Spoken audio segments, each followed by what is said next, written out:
Bismillah. Assalamualaikum warahmatullahi wabarakatuh.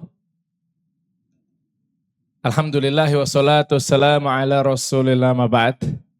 Ini terima kasih kesempatannya Masya Allah ini Islamic Festival. Yang tentunya mungkin bisa dibilang kita sama-sama nanti akan gali ya. Sebenarnya profesi-profesi yang bikin bahagia yang gimana? Apakah podcaster? Apakah YouTuber? Apakah tolak ukurnya adalah jabatan yang tinggi? Atau duit banyak? Seperti Bapak yang satu ini. Nanti kita akan kupas. Tapi mungkin buat teman-teman yang ada di belakang bisa maju ke depan yuk. Yuk kita isi yang di depan yuk. Bismillah yuk insya Allah nih. Sebentar lagi kita akan sama-sama menyaksikan tentunya ini mungkin bisa dibilang saya pribadi salah satu, kayaknya mungkin salah satu atau mungkin satu-satunya ya pertama kalinya ya. Yang memang mengkombinasikan talk show. Talk show-nya penggabungan antara ilmu dunia dan akhirat. Ngeri. Beliau motivator dunia, hijrah menjadi motivator akhirat. Kayaknya saya insya Allah sih pertama kalinya. Jadi biasanya diundang untuk host kajian aja. Atau mungkin bahas cuan aja. Kali ini digabungin, kita lihat siapakah yang akan menjadi pemenangnya. Udah, ada lagi mau merapat? Siap. Buat juga akhwat yang ada di atas ya akhwat ya? Oke, siap. Sekali lagi mungkin perkenalkan nama saya Dery Ansa dari Kasih Solusi. Ya insya Allah nanti akan memandu talk show kita pada malam hari ini bersama guru kita, Al-Ustadz Zulkarnain Sunusi. Semoga Allah jaga beliau dan juga sama-sama guru saya juga tentang perkariran, yaitu Coach Rene Suhardono. Semoga Allah jaga juga beliau. Baik, nanti buat teman-teman yang ingin bertanya juga silakan. Nanti konsepnya karena ini panggung insya Allah milik saya, jadi tenang aja. Gayanya pasti di tengah-tengah tiba-tiba ada pertanyaan, oke? Jadi sabar aja kalau teman-teman gak suka, kalau saya suka potong-potong ya. Baik kalau begitu kita mulai saja profesi-profesi yang menjadi bahagia tolak ukurnya apa. Sehingga menjadi kebahagiaan hakiki. Mungkin kita bahas dari siapa guru kita dulu kali ya. Ustadz Zulkarnain Sunusi. Fadhol Ustadz, kita buka obrolan kita kali ini dengan pencerahan sedikit baru nanti kita ke Coach Rene Suhardono untuk lebih detailnya. Ya sekarang pertama beliau di sebelah kanan. Oke. Terus yang kedua beliau lebih tua. Ya. Sudah punya dua hal. Udah punya dua ya. Beliau harus memulai Oh berarti mau mulai duluan ya. Masya Allah. Mantan komisaris utama PT Pembangunan Jaya Ancol. Ada yang pernah ke Ancol sini? Ada? Ada yang pernah ke Ancol? Siap akan ada hadiah 1 juta rupiah dari... Enggak ada. Silakan Coach Rene Suhardono. Masya Allah. Tentang profesi yang menjadi kebahagiaan hakiki, karena Anda memang pakar di dunia perkariran apa segala macamnya. Mungkin kalau mau teknis, Coach, apakah memang akuntan, apakah konten kreator, atau pengurus masjid? Ya memang bahagianya tolak ukurnya monggo. Mau itu uang, hati, pasangan, harta monggo lah. Bismillahirrahmanirrahim. Assalamualaikum warahmatullahi wabarakatuh. Waalaikumsalam. Moderator ini bisa diganti, jadi siapa aja. Kita bisa ganti, ada Renat di sini, jangan khawatir. Pemain yang lain juga bisa duduk di sini. Jadi siapapun yang duduk di sini bisa digantikan. Bisa gitu ya. Ya, betul. Ustadz, Dery, terima kasih udah diajak kemari. Pertanyaannya tadi profesi yang paling... Iya. Profesi yang paling membahagiakan. Karena tolak ukurnya sekarang umumnya ya artis bahagia. Ya. Itu kan cosplaynya. Oke. Yang ditampakkan bahagia. Tapi apakah bahagia atau enggak kan belum tentu. Bahwa dia menampakkan dirinya bahagia ada di dalam bingkai-bingkai Instagramnya kan nggak selalu betul seperti itu. Betul kan? Iya lagi. Saya juga pernah masih lihat kan, Dery pernah nangis-nangis gitu kan, tapi habis itu difoto happy-happy gitu. Enggak, bukan Dery ya bercanda. Bukan. Kalau soal itu kembali ke pertanyaannya dulu sih. Oke. Saya lebih senang memahami asal muasal kata. Profesi itu menurut Dery apa?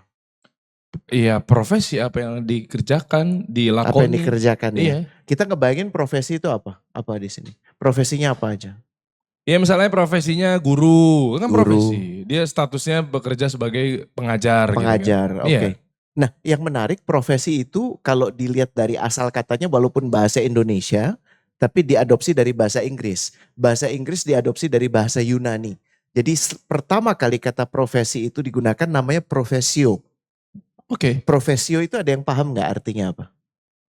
Ada yang Jangan yang ini. Jangan, yang itu kan ini. kita udah pernah bahas di Heeh. ini. Ada? Ada? Ada nggak? Hah? Menarik ya. Ini mesti Kalau- dipancing dulu, gak ada yang tahu nggak? 50.000 rupiah. Der, ini lebih mendidik. Astagfirullah. Dia orang gue ngomong kan. Nah, bawa. Oh. Ya, iya bener sih, ini lebih mendidik dibanding itu. Tapi nggak apa-apa, itu buat gue aja. Ada bukunya Coach Rene loh, Masya Allah loh. Tuh. Ini buku sangat rekomendasi, nanti saya ceritain. Oke lanjut Coach. Bismillah. Jadi profesio itu dimaknai sebagai janji publik. Kalau diterjemahkan ke dalam bahasa Indonesia. Janji publik artinya kala masa itu siapapun yang mau bermata pencarian karena nggak ada IPY. Tahu IPY nggak? IPY. Institut Pertanian Yunani kan nggak ada ya kan? Nggak ada. Belum ada. Nggak ada. Jadi kalau mau jadi petani zaman itu bukan ke IPY. Tapi diminta untuk ikut petani lain. Ya, jadi saya beraspirasi jadi petani karena content creator kan belum ada zaman itu. Belum. Ya pengen jadi petani, gimana caranya? Ikut ke petani lain. Ngapain? Ikut aja. Mulai tinggal di sekitar situ, syukur-syukur boleh masuk ke dalam rumahnya ya atau di bagian luarnya. Oh. Tiap pagi ikut si Pak petaninya bangun jam berapa, langkah pertama ngapain, tugas dia mengamati perilaku dari petani tua. Iya kan? Dan kemudian sehari, sepekan, sebulan, setahun, 2 tahun, 3 tahun, akhirnya diputuskan oleh petani tua. Katakanlah petani muda itu namanya Dariansyah gitu ya. Dariansyah, kau sudah siap. Ditenteng si Dariansyah ke pasar. Kenapa pasar? Karena tempat kumpulnya zaman itu ada hari tertentu dijadikan hari pasar. Di mana orang bertransaksi. Pasar tuh gak setiap hari, masih terjadi di Eropa saat ini. Biasanya hari Ahad atau hari Sabtu. Ya. Dan dikumpulkan di sana, dipanggil orang-orang di antara keluarganya. Dariansyah, saudara-saudara, Dariansyah ingin menyampaikan sesuatu. Terus Dariansyah akan bilang gini kurang lebih. Saya sudah belajar dari petani tua ini selama 3 tahun. Sekarang saya akan menuntaskan tugas saya sebagai petani. Saya berjanji akan menjalankan apapun yang nanti dibutuhkan sebagai petani yang baik. Hasilnya akan diberikan hasil terbaik. Saya tidak akan menjual hasil yang buruk. Jadi kalau kita ngelihat kata dasar profesi, saat ini itu lebih dipopulerkan ke dalam kotak-kotak. Kotaknya namanya content creator, kotaknya namanya, bahkan kotaknya namanya ustadz, bahkan kotaknya namanya bankir. Tapi esensinya tetap sama, bahwa ada yang diperjanjikan. Dan janji itu harus dituntaskan. Untuk kemudian kita bisa mengatakan, ya dia sudah menjalankan tugasnya, menjalani profesi itu dengan baik. Menarik ya? Oke. Jadi kita kembali ke kata dasar profesi dulu. Apa tadi artinya aku lupa. Profesio. Artinya? Janji Publik. Jadi kalau ada yang memegang posisi itu, tapi dia tidak menuntaskan janjinya, ada yang tidak. Kalau agama kita kayak akadnya ada yang nggak pas nih. Nggak sesuai akad Nggak nih. sesuai. Oke. Gitu ya. Nah kalau konsep bahagia, saya justru mau tanya Ustadz Zul, tapi pengalaman saya tidak ditentukan oleh profesinya. Bahkan tidak ditentukan oleh apa yang dia miliki untuk bisa jadi bahagia. Saya pernah kenal baik direktur utama yang sangat berkuasa, duitnya banyak, kekuasaannya banyak. Setiap kali dia menoleh, semuanya udah pada sibuk gitu ya. Ya kan, ada yang baik sekali, ada yang senang sekali hidupnya, bahagia sekali. Tapi juga ada direktur utama yang nggak pernah happy. Saya nggak pernah ngeliat dia happy, bawaannya marah-marah terus. Kalau nggak bikin susah dirinya, bikin susah orang lain.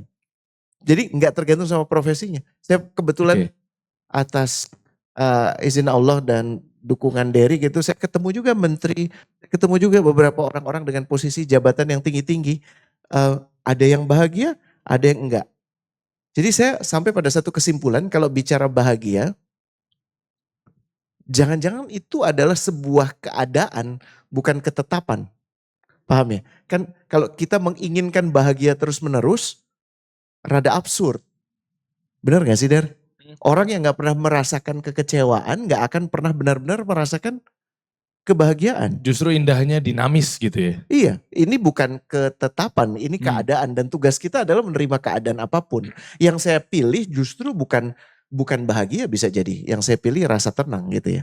Dan biasanya itu diperoleh setelah kita melalui satu proses untuk taat. Taat kepada siapa? Ya taat kepada yang maha gitu. Dan disinilah ada ustadz fungsinya Oh, Masya Allah. gitu ya. Taib. Nah ini menarik ya Barakallahu Fikum, Coach Rene. Artinya profesi berarti kita harus kayak semacam belajar disandingkan dengan orang-orang yang tertentu, mungkin dalam hal ini berarti kerja, ya. Sama halnya dengan, mungkin begini Ustadz, kita ke Ustadz Zulkarnain Sunusi.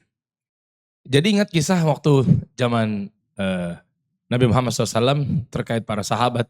Karena ada Anas bin Malik, ada Ibnu Abbas waktu kecil, dan seterusnya gitu kan. Itu kan kayaknya agak selaras dengan yang dinamakan dengan profesi ikut belajar, ikut ngintilin bagaimana cara Nabi SAW sholat misalnya dan seterusnya. Apakah memang konsep-konsep tentang untuk belajar jadi lebih baik, berprofesi dan lain sebagainya juga mungkin sebenarnya sudah dicontohkan oleh para sahabat dan lain sebagainya radhiyallahu anhum ajma'in. Kita ke Ustaz Zulkarnain Sunusi, habis itu baru kita buka tanya jawab di sela-sela setelah mendengar penjelasan dari beliau. Hafidhahullah. Fadhal Ustaz, barakallahu fikum. Ya baik. Bismillahirrahmanirrahim. Alhamdulillahirrabbilalamin. Salatu wassalamu ala al-mabuthi rahmatan lil alamin. Nabiina Muhammad wa ala alihi wa sahbihi. Wa man tabi'ahum bi ihsanin ila yaumiddin, amma ba'd. Jadi begini ya, namanya pekerjaan. Ya kalau sekarang orang bilang profesi. Oke. Itu pasti di semua orang punya pekerjaan yang dia tekuni. Ya hanya saja yang nampak di kehidupan itu, nama-nama pekerjaan itu kan terbatas. Misalnya berdagang, ya kan? Misalnya bertani, bercocok tanam, ya kan? Atau misalnya sonaa kalau bahasa sekarang sonaa apa ya? Membuat hal-hal yang terkait dengan membuat gitu. Kreator. Ya, kreator. Iya. Atau misalnya kreator tertentu, misalnya pandai besi, ya kan? Apa namanya? Dia ahli di dalam membuat tapal kuda atau ada profesi tersendiri. Dan itu ada di tengah para sahabat. Masya Allah. Jadi ada yang pedagang, ada yang petani, ada yang apa namanya punya kebun, ya kan? Ada yang jualannya macam-macam, ada yang di pasar, ada yang jualan kuda, ya dan sebagainya. Jadi sebenarnya kalau dari sudut bahagia, di Nabi itu ketika ditanya sallallahu alaihi wasallam, ayyul makasibi atyab? Ya Rasulullah, pekerjaan apa yang paling bagus? Atyab itu tayyib, sesuatu yang seorang itu senang, ya. Dia apa namanya, tip itu kan disebut tip minyak wangi kan, itu dari tip juga. Tayyib itu kata-kata itu berputar di situ gitu. Hal yang bagus, sejuk. Pekerjaan apa yang paling tayyib ya Rasulullah? Nabi SAW menjawabnya sederhana sekali. Kata beliau, amalur rajuli biyadihi. Seorang dia bekerja dengan tangannya sendiri. Wa kullu bay'in mabrur. Dan setiap transaksi jual beli yang baik. Jadi beliau beri dua kata. Pekerjaan seseorang dengan tangannya, satu. Terus yang kedua, transaksi jual beli yang mabrur. Mabrur itu kan kita kenal di haji ya, haji mabrur, ya kan? Haji mabrur itu haji yang isinya semuanya bagus. Tidak ada dosa di dalamnya, tidak ada kemaksiatan, itu kan mabrur. Ya. Ini jual beli yang mabrur. Transaksi jual beli yang mabrur. Itu dikatakan atyab al-makasib. Ya Rasulullah itu enggak menyebut nama pekerjaannya. Profesi tertentu enggak disebut. Tapi beliau menyebut sifat. Menyebut sifat. Nah, kriteria dan sifat inilah yang perlu kita cari dalam pekerjaan kita. Karena itu kalau kita lihat ya, di bahasa ahli fikih, itu ternyata dalam pendapat para ulama, Ibnu Hajar menyebutkan bahwa para ulama itu silam pendapat. Yang mana yang paling bagus di antara seluruh pekerjaan yang ada. Tapi dahulu itu mereka sebut 3 klasifikasi. Apakah dalam bentuk tijarah, perdagangan, perniagaan, atau dalam bentuk az-zira'ah, pertanian, bercocok tanam, atau yang ketiga dalam bentuk as-sana'ah, kreator. As-sana'ah atau as-sun'ah, sesuatu yang dibuat, dia berkreatif di situ. Ya. Ini 3. Menurut Imam Syafi'i, ini Imam Syafi'i ada pendapat juga di situ. Yang paling baiknya dari 3 ini kata beliau at-tijarah, perniagaan. Nah itu dinukil oleh seorang alim dari ulama Syafi'iyah namanya Al-Mawardi.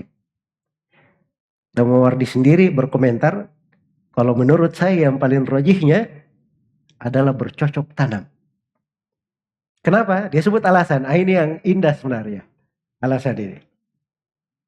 Karena kata Al-Mawardi, orang yang bercocok tanam itu lebih bertawakal kepada Allah. Coba lihat. Maknanya gimana Ustaz maksudnya? Sekarang Apa korelasinya? bercocok tanam, antum tanam. Ya kan? Kita sudah ini semuanya. Berhasil, kan nunggu panennya. Belum tahu ya. Iya. Datang musibah ini, ya kita tawakal aja kepada Allah. Ya kan? Gitu. Jadi, menurut beliau, sudut tawakal di situ itu luar biasa. Jadi maksudnya intinya, kita harus pahami bahwa mereka itu nggak melihat pada jenis pekerjaannya sebenarnya.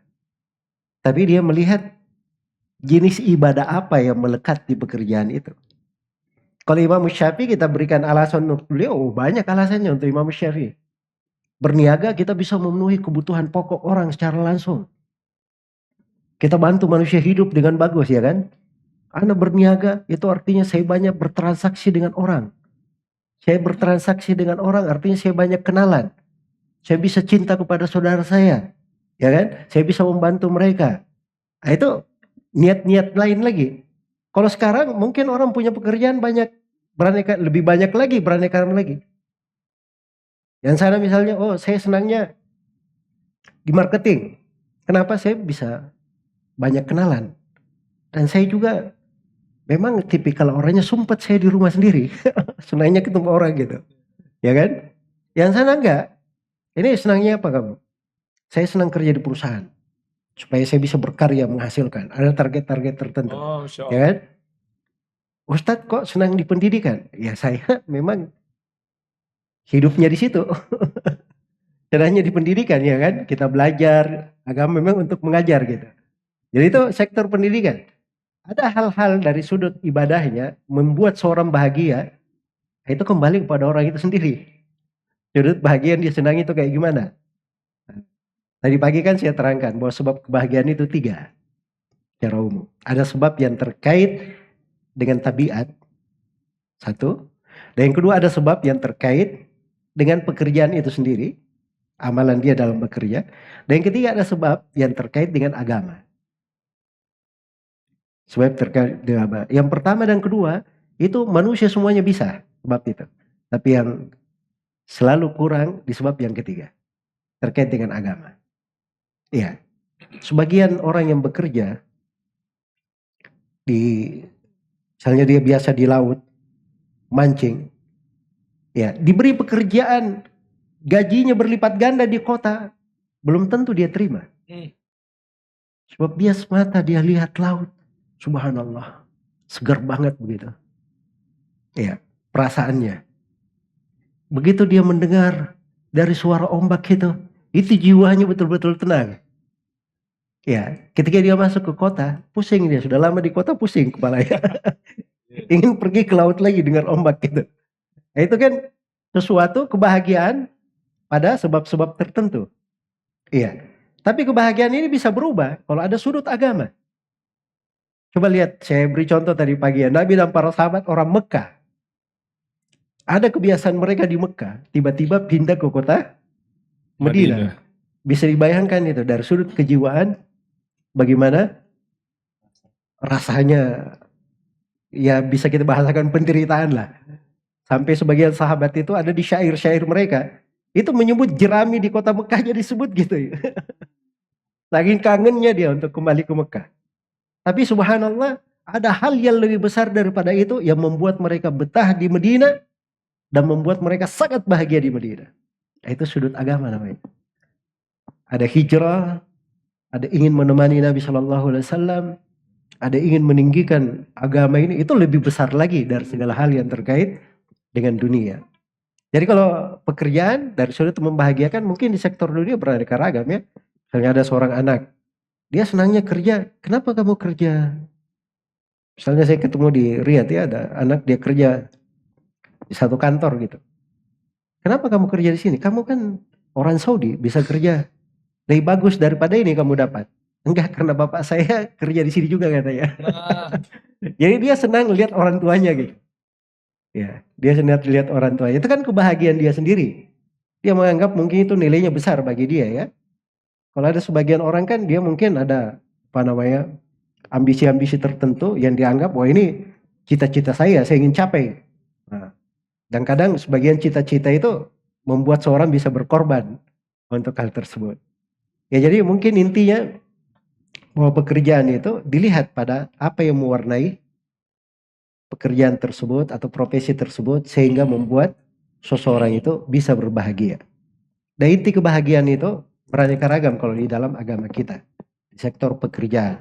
Tapi garis-garis besarnya seseorang itu kalau dia bekerja pada sesuatu, dia bisa menghasilkan ibadah di pekerjaannya, itu nikmat tuh kerjaannya. Jadi dia sudah bekerja tapi ada sektor ibadah juga. Ada ini memang harus kita jaga juga di profesi kita, jangan sampai sudah kerja kita siang malam banting tulang peras keringat. Tapi subhanallah cuma dapat dunia saja, tidak dapat akhirat. Paling tidak kita masukkan di dalam dari sudut akhirat. Misalnya saya kerja dari pagi sampai sore, nggak ada masalah. Saya ada tanggung jawab untuk memberi nafkah kepada anak dan istri saya. Itu kan ibadah namanya. Sebab sedekah dia masukkan ke mulut anak dan istrinya. Dia seorang lelaki, dia tunaikan kewajibannya. Itu kan sudut ibadah. Nggak ada masalah. Tapi kalau kita bekerja begitu saja, kita tidak niatkan, tidak ikutkan niat-niat yang baik, itu menjadi hal yang kadang kita sendiri akan rugi begitu. Berlalu hari-hari kehidupan, waktu-waktu dan saat, tapi kita tidak dapat hal yang subhanallah membuat kita berbahagia. Khususnya yang terkait kepada Allah Subhanahu wa Ta'ala. Iya. Baik, mungkin ada sebagian pekerjaan ya, kayak misalnya di sini ada profesi umroh, haji. Ya mungkin kawan-kawan ini, ya mereka memang betul ya ada sudut bisnis di situ ya. Bisnisnya ada terkait dengan tiketnya, fasilitas hotelnya, makannya, segala macam-macam dimaklumi kan. Dan mereka juga mungkin ada sudut niatnya. Oh saya cakep juga di sini, saya bantu orang untuk ibadah, menunaikan rukun Islam dia yang kelima misalnya, untuk supaya haji dengan bagus. Apalagi banyak yang sekarang kasih visa-visa nggak benar misalnya. Itu kan niat-niat bagus. Ya, jadi hal-hal yang seperti ini itu membuat orang berbahagia. Senang sekali gitu. Nah, itu luar biasa ya kalau seorang misalnya telah bekerja sesuatu dan dilihat orang berbahagia, itu kadang subhanallah membuat kita hati itu berbahagia juga melihatnya. Ya, mungkin itu barakallahu fiik. Masya Allah, Allah barik fik. Baik, gimana tergantung niatnya kan? Niat. Oke, sebelum kita lanjutkan nanti buat Ustadz Zul dan juga Coach Rene mungkin terkait penasaran juga nih mengenai fikih-fikih hukum-hukumnya seperti apa detailnya kan. Boleh gak sih sebenarnya ngambil pekerjaan ini? Boleh gak sih ini? Tapi kita tahan sejenak ya Ustadz ya sebelum lebih teknis lebih dalam. Mungkin ada teman-teman yang ingin bertanya di sini silakan. Ya boleh, saya ke bawah deh, saya bantu ada mikrofon di sini biar kedengeran ke semuanya barangkali pertanyaannya mewakili. Silakan Mas, kenalan dulu baru ntar pertanyaannya apa. Jazakallah khairan Bang Dedi. Bismillah, alhamdulillahi wahda, wassalatu wassalamu ala man la nabiyya ba'dah wa ba'du.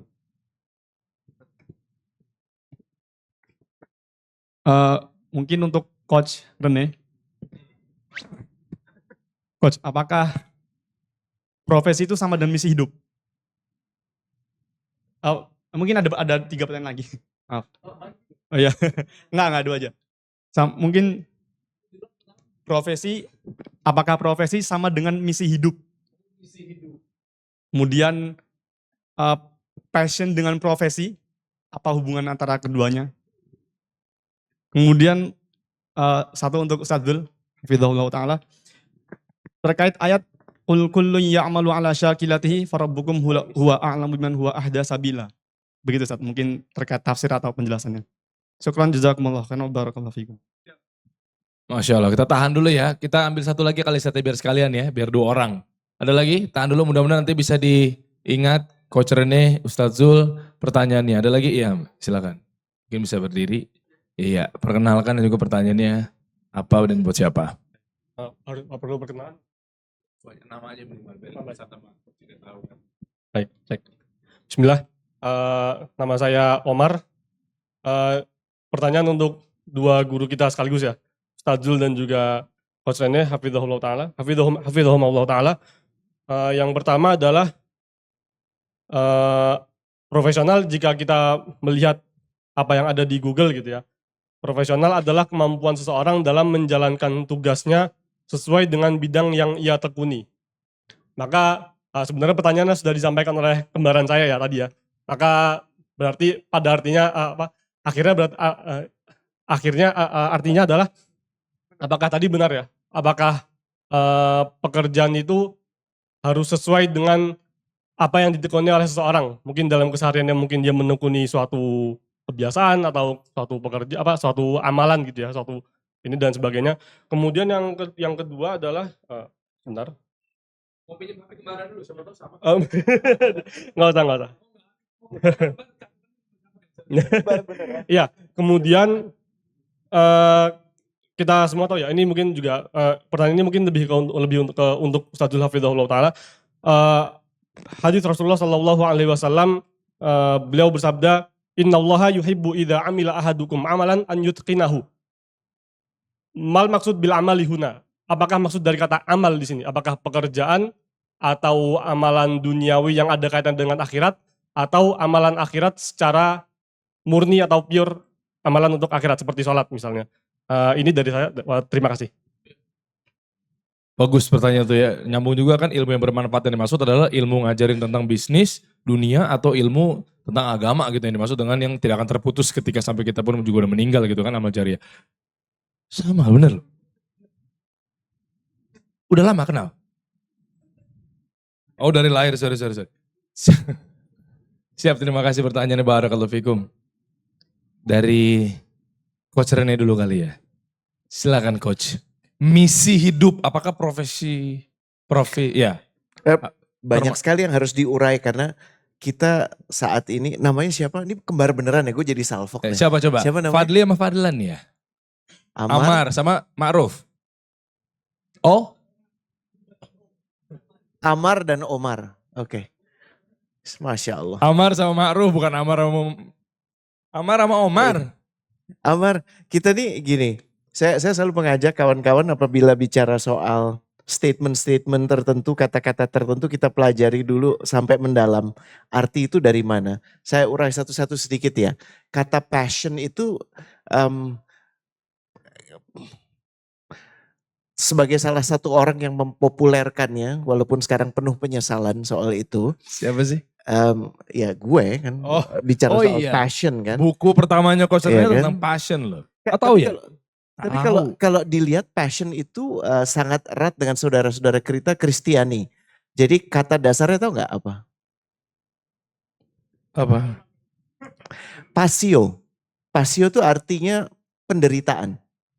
Tapi penderitaan yang membawa nikmat. Ya, jadi mereka melihat dari sudut pandang mereka bahwa Nabi Isa alaihissalam itu menderita untuk supaya mereka terbebaskan. Ini kita bicara dari ceruk yang itu ya. Kita nggak melihat benar salahnya. Nah konteksnya kemudian sekarang banyak disandera justru menjadi seolah-olah kayak passion tuh yang passion gitu ya. Yang asik gitu, yang wow. Padahal saya suka ketawa sendiri gitu. Ini yang ngomong lebih banyak nggak pahamnya esensi katanya. Termasuk kawan-kawan yang mempopulerkan itu sekalipun. Nah saya pun pas melihat asal katanya lumayan kaget gitu ya. Oh artinya seperti itu ya. Jadi kalau saya mau menerjemahkan saat ini, definisinya saya mudahkan saja. Yang saya maksud sebagai passion di sini adalah bisa diurai sama-sama ya. Aktivitas apa? Aktivitas, Coba sebut sama-sama apa? aktivitas Yang membuat diri yang membuat diri merasa berdaya. merasa berdaya. Diulangi. Aktivitas yang membuat diri merasa berdaya. Kenapa harus aktivitas? Karena kalau kita menyebut passion itu sebagai hasil observasi saja, tidak dilakoni, tidak dijalankan, iya nggak kemana-mana. Paham ya? Kalau Derry cuma mengagumi podcast, dia cuma melihat podcast dari kejauhan, passion lo apa Der? Podcast. Oke, udah berapa kali bikin podcast? Nggak ada. Jadi yang dilakukan apa? Nonton podcast. Ya nggak aci. Paham ya? Ya, jadi harus aktivitas yang kita lakukan. Esensi kedua apa tadi? Membuat diri, bukan orang lain. Karena banyak sekali orang yang melakukan aktivitas karena senang dipuji. Aku seneng banget mijet. Kenapa? Karena setiap kali mijet ibu, aku dipuji. Tunggu. Lu seneng mijetnya, apa seneng dipujinya? Paham ya? Nah, karena pada saat kita melakukan aktivitas yang benar-benar merupakan passion kita tuh dimampukan, ditabahkan, diberanikan, dikuatkan. Paham ya? Ya, kayak waktu tuh berlalu cepat sekali. Dan saya senang sekali tadi disebut di Al-Isra kalau nggak salah nomor 83. Kata kuncinya nanti kita tanya sama Ustadz. Tapi pemahaman saya soal syakila itu jauh lebih akurat dibandingkan passion. Karena Allah sudah menitipkan syakila pada masing-masing orang. Kalau diterjemahkan itu predisposisi. Ya, ada keunikan yang lo banget. Tapi nggak cuman itu. Jalan hidupmu. Di orang tua mana kau dilahirkan, di tempat apa kau dibesarkan. Itu semua adalah kekhususan yang diberikan Allah kepadamu. Jadi nomor satu, lo udah bersyukur belum? Karena jangan-jangan problem kita kan setan-setan gepeng ini, betul ya? Setiap kali kita mau bersyukur kita ngelihat, ya Allah dia followernya udah 80 ribu, gue 8. Yang 7 keluarga gitu, paham ya? Betul gak? Dipaksa follow. Jadi kita tuh ingin melakukan sesuatu, tapi lebih ingin dilihat melakukan sesuatu. Paham ya? Paham ya? Jadi udah terdistraksi. Bukan fokus menekuni, fokus untuk dilihat. Makanya gak heran kan yang beli mobil baru, Ioniq tetangga kita, yang ngitung cicilannya kita. Betul kan? Betul gak? Nih gimana dia bisa beli Ioniq ini nih? Hah? Gimana? Dia kayaknya gajinya gak sampai segitu, cicilannya berapa? Tuh. Astagfirullah, cicilan lagi gitu, betul nggak?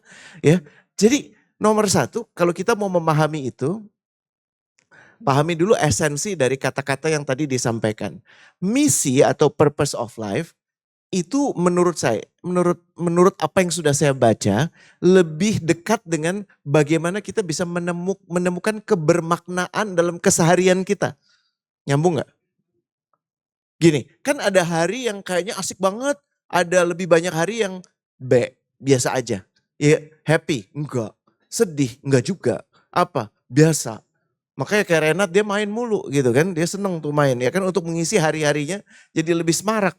Ya kan? Bahkan dalam kalah pun lebih semarak daripada nggak mungkin menang terus juga gitu. Paham ya? Jadi orang mengukurnya itu dengan sentimen. Padahal sentimen itu kan naik turun. Yang tetap adalah bahwa satu, lu udah bersyukur belum sob?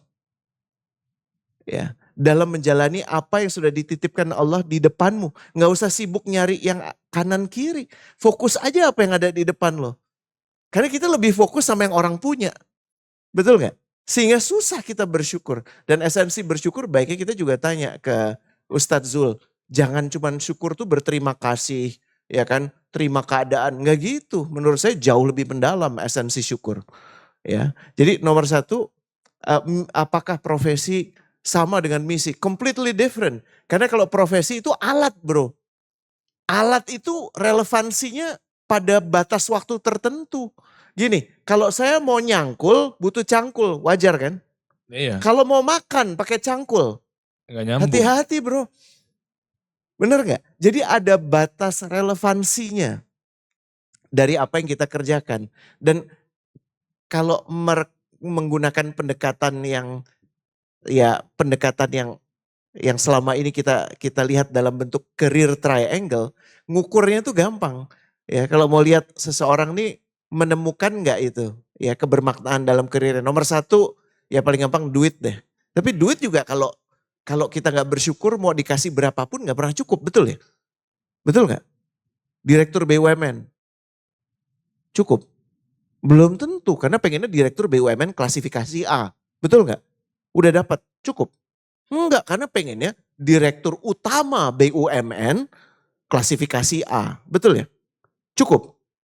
Enggak, karena pengennya direktur utama klasifikasi A yang nggak diturun-turunin karena backingannya kuat banget, ya kan? Dan tentiumnya gede banget dan perusahaannya lagi untung, betul nggak? Cukup? Lagi-lagi enggak, ya nggak pernah cukup karena nggak dibalut oleh kebersyukuran. Jadi yang disebut career triangle, duit itu cuman ukuran yang menurut saya shaky apa ya, lemah, doif gitu ya. Ya. Kedua apa? Ini yang lebih penting. Lu terus tumbuh nggak bro? Jangan-jangan begini-begini aja. Ya sudah cukup, saya sudah puas dengan keadaan seperti ini. Ya tapi nggak memacu diri, nggak apa-apa, saya di sini aja. Ya percuma dong. Jadi bedanya lo dan gak ada lo apa? Sama Ya, aja, nggak ada, gak apa-apa. Atau lebih berbahaya tanpa kita sadari, doa orang-orang sekitar kita tuh jelek. Karena ketiadaan kita yang diharapkan. Contohnya gimana? Kok jelek Ya doang? Allah semoga kalau gak ada Derry gitu ya keadaan lebih baik. Itu kan jadi jelek doanya. Ya doa buruk ya nanti dimarahin sama guru kita. Betul ya? Ya. Tapi growth itu penting dan yang bisa ngukur growth itu bukan dari S1 ke S2 atau S2 ke S3. Tahu S5 gak? S5 apa? S3 sia-sia Pak. Anyway, ya. Jadi bukan Udah S3 bukan- gak dapat kerjaan ya? brengsek ya. Bukan stratum itu boleh, tapi yang menjadi basis bedanya ada lo nggak ada lo apa sih sob? Hah? Kalau Aksinya bukan? gini, kalau aksi kan kita melakukan sesuatu. Tapi bagaimana kita dirasakan? Saya kasih gambaran sedikit ya. Yang diucap itu belum tentu sama dengan yang dipahami. Paham nggak? Paham nggak? Paham ya? Karena kebanyakan orang kan gue udah ngomong. Bukan bro. Omongan lo udah dipahami belum? Ya, jadi aksi itu nggak cukup. Aksi yang niatannya apa? Yang berkesinambungan nggak? Karena jangannya cuma dilakuin sekali. Ya, itu juga yang penting selesai. Oh berarti konsisten. Konsistensi. Ah. Iya kan? Nah, last but not least, tadi apa? Saya lupa ya. Ada duit, growth, sama yang terakhir jenis hidup, gaya hidup kayak apa sih yang lo mau jalani? Tapi tiga ini, saya nggak ada papan sih ya. Tiga ini nggak berarti kalau kita nggak membalut diri kita dalam, kalau bahasa saya, kesadaran, kesabaran, dan kebersyukuran. Karena kalau nggak sadar, repot bro. Ya, repot. Dan sekarang ini semua dilatih untuk nggak sadar. Karena mantengin di sini, 40% loh orang Indonesia itu konsentrasi terbesar dari suku bangsa di dunia yang ngeliatin ini. Ya kalau buat belajar sih nggak apa-apa. Ya kita sama-sama tahu. Muke-muke kita kalau mau tidur kan semuanya pada ngeliatin apa? Netflix, Prime, astagfirullah gitu kan. Astagfirullah tapi terus ditonton. Betul nggak Der? Nggak ya? Nah, bukan Derry tentunya. Ya. Jadi kalau itu bisa dipahami menurut saya istimewa dan explore lebih jauh tentang tadi Al-Isra 83 ya. Karena rentetannya itu istimewa sekali. Oh, Masya Allah. Terima kasih. Jadi intinya adalah mengenai passion yang dan konsisten ini meskipun kita nggak suka bidang-bidangnya amat dilakukan secara konsisten. Nanti akan dapat tujuannya berarti gitu. Belum tentu. Passion itu bisa dibentuk nggak? Gini, bisa passion itu syakila lah, sudah dititipkan. Iya meskipun kita nggak into atau nggak tertarik. Oh, kalau Gua nggak pengen jadi- tertarik gimana kemudian kita mau investigasi lebih lanjut? Dilatih bisa. Kan bisa banget. Bisa Tapi ya? kata kuncinya kan amati dulu. Makanya jangan terburu-buru, amati dulu. Abis amati apa? Alami, ya kan lakukan.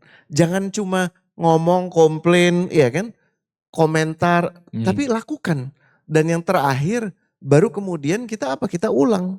Ya, kita perbaiki, kita improve. Tapi yang pertama kan gini, ya kita semua di sini insya Allah sama-sama muslim gitu ya. Tapi apa kesukaan kita, ada yang suka gado-gado, betul ya? Iya. Ada yang suka steak, ada yang suka yang penting makan apa aja, nggak penting. Betul kan? Betul kan? Ada yang suka sepak bola sampai sedemikian rupa gitu ya. Betul kan? Bener ya Renat ya? Ya kan suka banget, jadi sampai formasi tim tuh dipikirin banget gitu kan. Iya kan? Kan ada kesukaan berbeda tiap orang. Tapi jangan songong.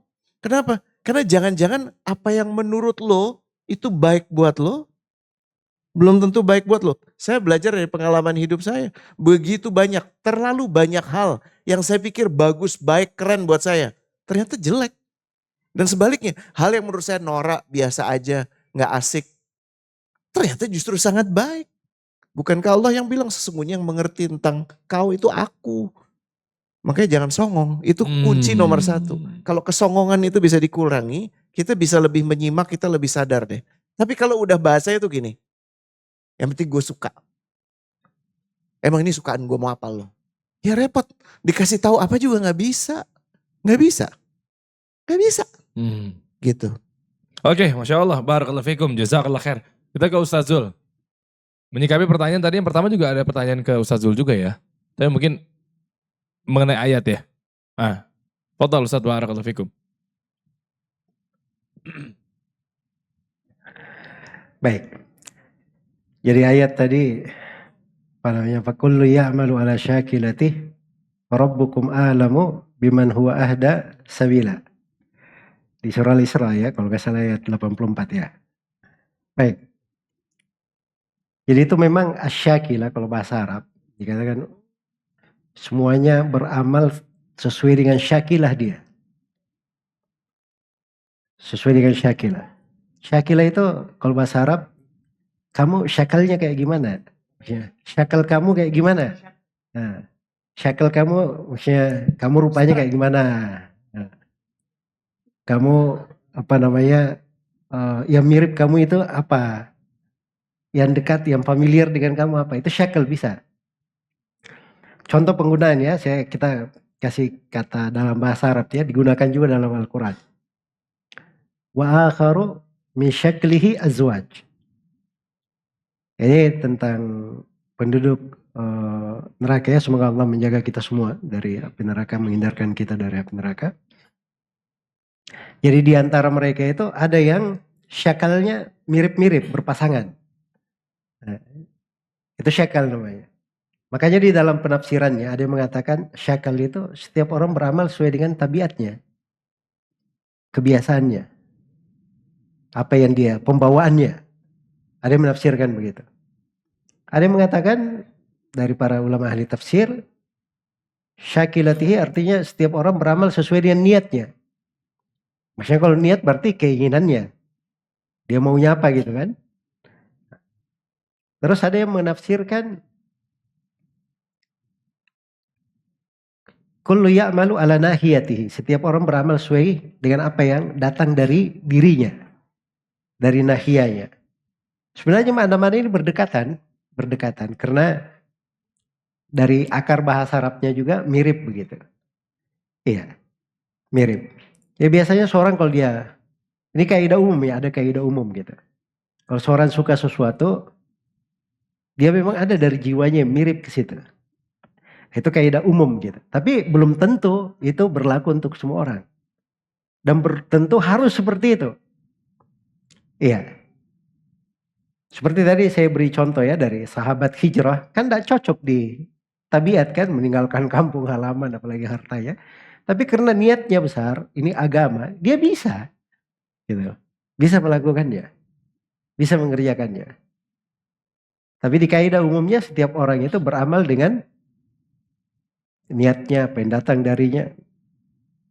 Tapi ingat, akhirnya itu perlu dia, farabbukum a'lamu biman huwa ahda sabila. Rob kalian yang paling tahu siapa yang paling lurus jalannya.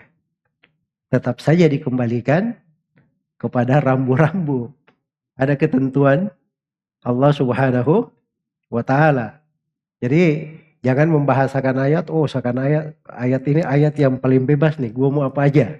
Enggak, diingatin di belakang itu kayak ancaman gitu. Hati-hati, Rob kalian adalah yang paling tahu siapa di antara kalian yang paling lurus jalannya.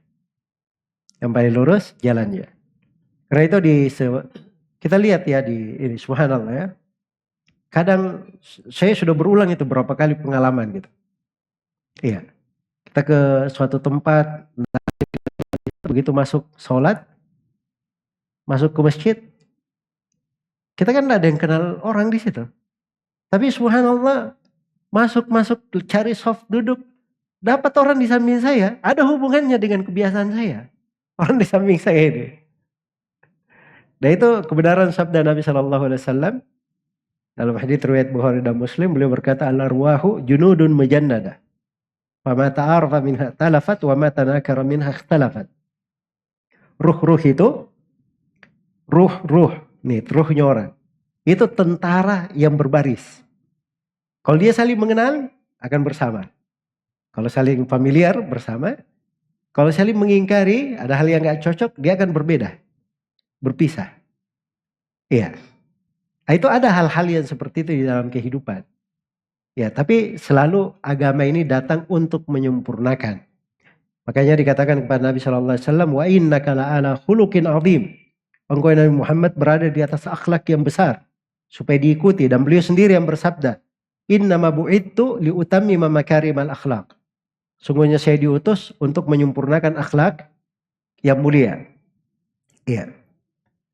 Baik. Jadi itu mungkin terkait dengan ayat ya. Tadi ada nanya masalah hadits tadi.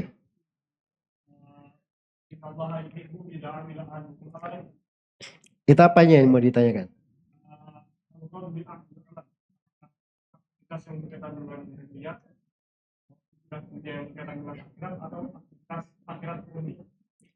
Itu pertanyaan bagus ya. Innallaha yuhibbu minal abdi idza amila amalan ayyudkinahu. Sungguhnya Allah Subhanahu wa taala cintai dari seorang hamba kalau dia beramal dengan sebuah amalan, dia mutkin di dalam amalannya. Mutkin itu lengkap gitu, sempurna, nggak ada yang kurang. Dia berusaha maksimal betul. Iya, itu mutkin namanya. Ya kalau misalnya bikin gelas seperti ini, betul-betul dia ukir gitu. Dia nggak mau ada salah gitu. Perfeksionis Ustaz. Hah? Perfeksionis masuk juga. Mungkin ya. Yang penting mutkin itu gambarannya seperti itu. Itqan. Iya. Jadi seperti orang yang berjalan. Tuh. Waman tabi'ahum bi ihsan itu ya. Kata tafsir ihsan. Seperti orang berjalan dia meninggalkan jejak kaki. Kalau dia ikuti persis. Itu mutkin namanya. Oh. Ya. Sebut mutkin. Baik. Jadi itqan itu dipuji. Bukan untuk amalan akhirat saja. Tapi juga dipuji untuk amalan dunia. Semua amalan. Amalan dunia maupun amalan akhirat. Makanya saya sering bilang juga dari pintu ibadah. Di muamalah itu banyak sekali subhanallah. Tadi Masya Allah Kak Serain sebut sabar, syukur. Ya kan? Ada lagi ibadah lain sebenarnya itu. Ada namanya ridho. Padahal itu antara sabar dan syukur. Kalau sabar ini, syukur ini tingkatannya paling tinggi ya. Apalagi kalau menghadapi musibah ya. Kalau menghadapi musibah itu kan, kalau kita menahan diri kita, itu sabar namanya. Tapi kalau kita pahit gitu, tapi rela aja hati, itu ridho namanya. Tapi kalau kita kena musibah, malah bersyukur kepada Allah, itu syukur, lebih tinggi lagi dia. Kayak gitu. Jadi maksudnya kalau dipoles dengan ibadah, wah itu menjadi hebat dan luar biasa. Makanya disitulah ketika kita beramal dengan sebuah amalan, jangan dipikir, oh kantor ini saya kerja biasa aja, gaji saya juga sama aja. Sama, saya terima lengkap gaji saya. Yang penting saya selesai aja. Hadir jam 8 pagi, pulang jam 2 sore atau jam 4 sore, kerjaan saya beres, sudah pulang. Masalah kualitas kerja dan sebagainya, itu nggak terlalu penting. Itu nggak benar ya cara berpikirnya. Justru Allah cinta seorang hamba, dia bekerja mutkin. Dia mutkin. Itu dari sebab yang mendatangkan cintanya Allah. Bukan sembarangan ini. Subhanallah. Mendatangkan cintanya Allah Subhanahu wa ta'ala. Kita menjadi sebab Allah cinta kepada kita. Karena kita betul-betul mengerjakan amalan itu secara mutkin, lengkap, sempurna. Iya. Secara maksimal. Baik, itu mungkin yang bisa diterangkan. Masya Allah, jazakallah khair wa barakallahu fikum. Kejawab berarti artinya ilmu dunia, tentang akhirat juga dan lain sebagainya. Baik, kita lanjutkan sebentar nanti baru kita buka. Oh, mau langsung tanya lagi Ustadz? Apa mau sambil melanjutkan? Tanya aja nggak apa-apa ya. Taib. Siap. Silakan Bapak. Namanya siapa dan pertanyaannya apa dan buat yang siapa. Terima kasih. Nama saya Rinaldi dari Bogor. Dari cerita profesi tadi ada makna tentang magang kalau saya lihat. Belajar ke yang senior dulu. Nah, saya lihat dalam konteks generasi yang kalau mungkin kita bilang generasi Z ya, coach ya, saya nggak tahu. Iya. Kalau saya lihat nih kesannya, kalau saya lihat dari magang tuh ada proses ada proses sabar satu dapat. Kalau saya lihat nih tipe-tipe yang sekarang, Allah Allah mungkin saya agak kurang mengamati ya. Kok kayaknya pengen instan kayak seperti lihat instrumen langsung langsung pengen sekian langsung istilah coach tadi pengen followernya sekian gitu. Jadi sekarang kan hidup nih kalau zaman saya dulu kayaknya mesti usia tertentu kita mulai agak mapan. Ini kayaknya pengennya belum usia sebelum sekian udah mesti mapan gitu. Jadi saya melihat ini fenomena apa ini. Jadi satu, terus yang kedua saya lihat ini fenomena dalam bahasa agama mungkin hubud dunia kok kenceng banget gitu. Kalau fenomena hubud dunianya. Kalau dalam gambaran saya dulu waktu saya seusia masih muda mungkin atau belasi ini saya pikir saya mapan mungkin enggak. Kalau pikirnya mungkin 40-an mungkin baru saya mapan gitu. Kalau sekarang kok pengennya 20 sekian kok udah pengennya udah mapan udah punya ini di mana? Saya nggak bisa. Mohon mungkin bisa dijelaskan gitu coach tantangan karena emang kita punya anak-anak gitu. Terima kasih. Siap. Terima kasih Pak. Kita tambah satu dulu sebentar ya, biar enak jadi 2-2 gitu kan. Barangkali ada lagi yang mau bertanya? Ada? Yang mau bertanya? Cukup dulu atau belum kepikiran? 3, 2, 1. Oke, silakan Pak. 2 dulu Pak. Ya, memang harus kasih urgensi. Biasa kita bisa bermain psikologis memang. Mungkin malu-malu apa segala macam kan. Makanya harus ditakut-takuti. Angkat tangan langsung Bapak. Bisa berdiri Pak biar kelihatan dari pembicara kita. Silakan Pak. Namanya siapa Pak dan pertanyaannya apa dan buat siapa? Bismillah, nama saya Bu Hasan dari Purwokerto. Iya. Sebetulnya saya angkat tangan sekedar daripada nggak ada yang angkat tangan. Kasihan yang sudah menawarkan. Ya, jadi saya mengobati Pak Dery ini. Saya punya pertanyaan begini. Saya sudah lama menjalani pekerjaan jadi agen umroh dan haji. Tapi saya nggak terlalu serius. Sudah mungkin dari 10 tahun lebih lah. Tapi nggak serius sama sekali. Jadi kalau dapat jamaah saya layani, kalau nggak dapat jamaah saya santai. Kenapa saya suka? Karena di situ ada sisi ibadah dan marginnya gede. Iya, terus terang daripada saya jualan. Dan satu lagi saya bekerja di sektor kuliner.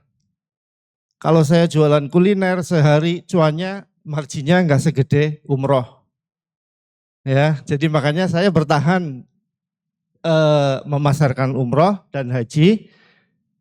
Tapi santai, marginnya gede, tapi di kuliner saya lebih hobi dan lebih merasa kayaknya ingin punya pencapaian, punya achievement di sektor kuliner gitu.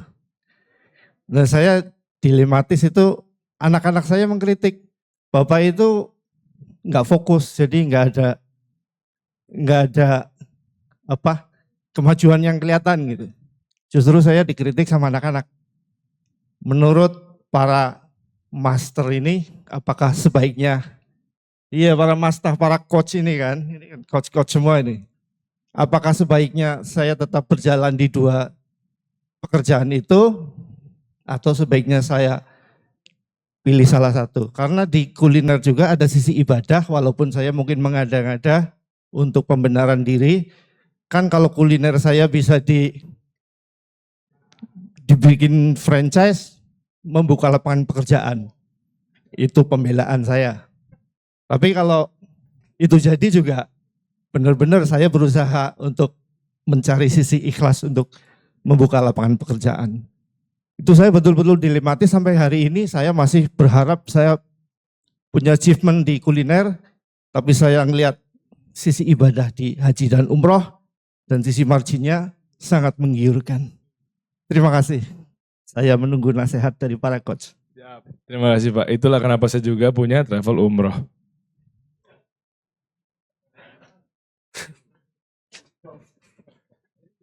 Apa? Tanya Ustadz, saya juga punya. Gila gue ngelempar ya. Galil adab banget gue. Afwan Ustadz, maaf Ustadz. Baik, sebelum bertanya ke Bapak nanti ya Pak ya. Sabar Pak ya, margin ya. Mungkin tadi yang pertama ya. Silakan, Coach Rene Soehardono. Yang pertama dulu tadi. Gen Z kenapa? Gen Z itu kenapa kayak, iya maunya instan, apakah gara-gara semua ada di, kalau kata Coach Rene apa, setan gepeng gitu ya. Iya. Kayak semua, kok dia udah begini ya? Gue harus kejar nih, ya gitu. Kayaknya ngebut banget. Makanya saya pernah ada satu narasi kalau saya pribadi, ini versi saya subjektif ya teman-teman. Beruntunglah, qadarullah gitu ya. Saya ada di generasi milenial karena kami digenjot dari yang atas dan kami belajar sama yang bawah. Jadi kekuatannya begitu. Nah kalau Gen Z kan dia atas doang tuh. Ngeliatnya kan, dia udah sukses, dia udah begini gitu. Gimana tuh Coach? Gen Z tuh? Pak Rinaldi. Rinaldi. Iya. Oke, makasih Pak Rinaldi. Saya rekomendasikan buku bagus soal, kalau memang benar-benar tertarik memahami soal Gen Z, itu judulnya The Anxious Generation. Ya, yang nulis namanya Jonathan Haidt. Dia dari Berkeley, tulisannya menarik-menarik, dia melakukan banyak sekali kajian terkait antar generasi. Prinsip yang kita harus pegang nomor satu, jangan pernah mempersamakan satu orang dengan kelompoknya. Hanya karena kelompoknya seperti ini ya semua orang kayak gitu. Ya ada kesamaannya, tapi setiap orang punya keunikan sendiri. Saya selalu ngeledekin sama kayak Bapak Gen Z. Gen Z itu ngomong-ngomong yang usianya sekarang itu berarti di bawah 20. 25 ya? No, di bawah 27, 28. Kamu 27 udah gini? Okay. Yes, itu di bawah 27, itu udah masuk Gen Z. Jadi kalau di sini usianya, yang di atas 28 ayo ngaku. Ya saya lah, siapa lagi? Di atas 28, semua yang di atas 28. Saya. Oke, yang di bawah 28. Nah kita ngomongin lo ya sekarang ya, jadi ya. Ya. Ketahuan, ini pinter banget ya. Ketahuan berarti ini buat lo ntar nyerang ini. Saya sering banget ngeledekin, saya sebutnya generasi strawberry. Karena manis, lembek-lembek gitu ya. Jadi gampang putus. Dan hanya karena udah baca, udah swipe 5 kali tentang psikologi, dia ngerasa udah jadi psikolog gitu. Iya. Ya, nggak Buka mau kelas, tuntas. buka kelas. Jadi lebih senangnya itu di permukaan dan kurang dalam gitu. Dan memang ini terjadi di mana-mana. Cuman saya tambah kabar buruknya ya Pak ya. Itu bukan dominasi Gen Z aja. Tapi milenial dan Gen X, saya duga Bapak Gen X ya. Atau baby boomer bahkan. Itu juga sama. Kenapa? Ya ini. Semenjak era gadget gitu maksudnya? Gini ya. Syekh Hamzah Yusuf itu dia seorang ustadz tapi juga seorang neuroscientist dari Zaytuna College di Berkeley, itu dia bilang gini. Nih coba dicamkan ya. Yang kita baca, kita simak, kita tonton dalam 24 jam. Berapa lama? Seharian. Apa yang dilakukan? Dibaca, disimak, ditonton. Dalam berapa lama? 24 jam. Sekali lagi. 24 jam. Dibandingkan dengan yang kita simak, kita baca, kita tonton. Apabila kita hidup di era sebelum gadget, seumur hidup kita, maka yang 24 jam itu lebih banyak sekarang. Yang bener Coach. Nah, yes. Wow. Menarik ya. Jadi gini, otaknya tuh masih sama. Cuman digunakan secara serampangan. Secara serampangan apa?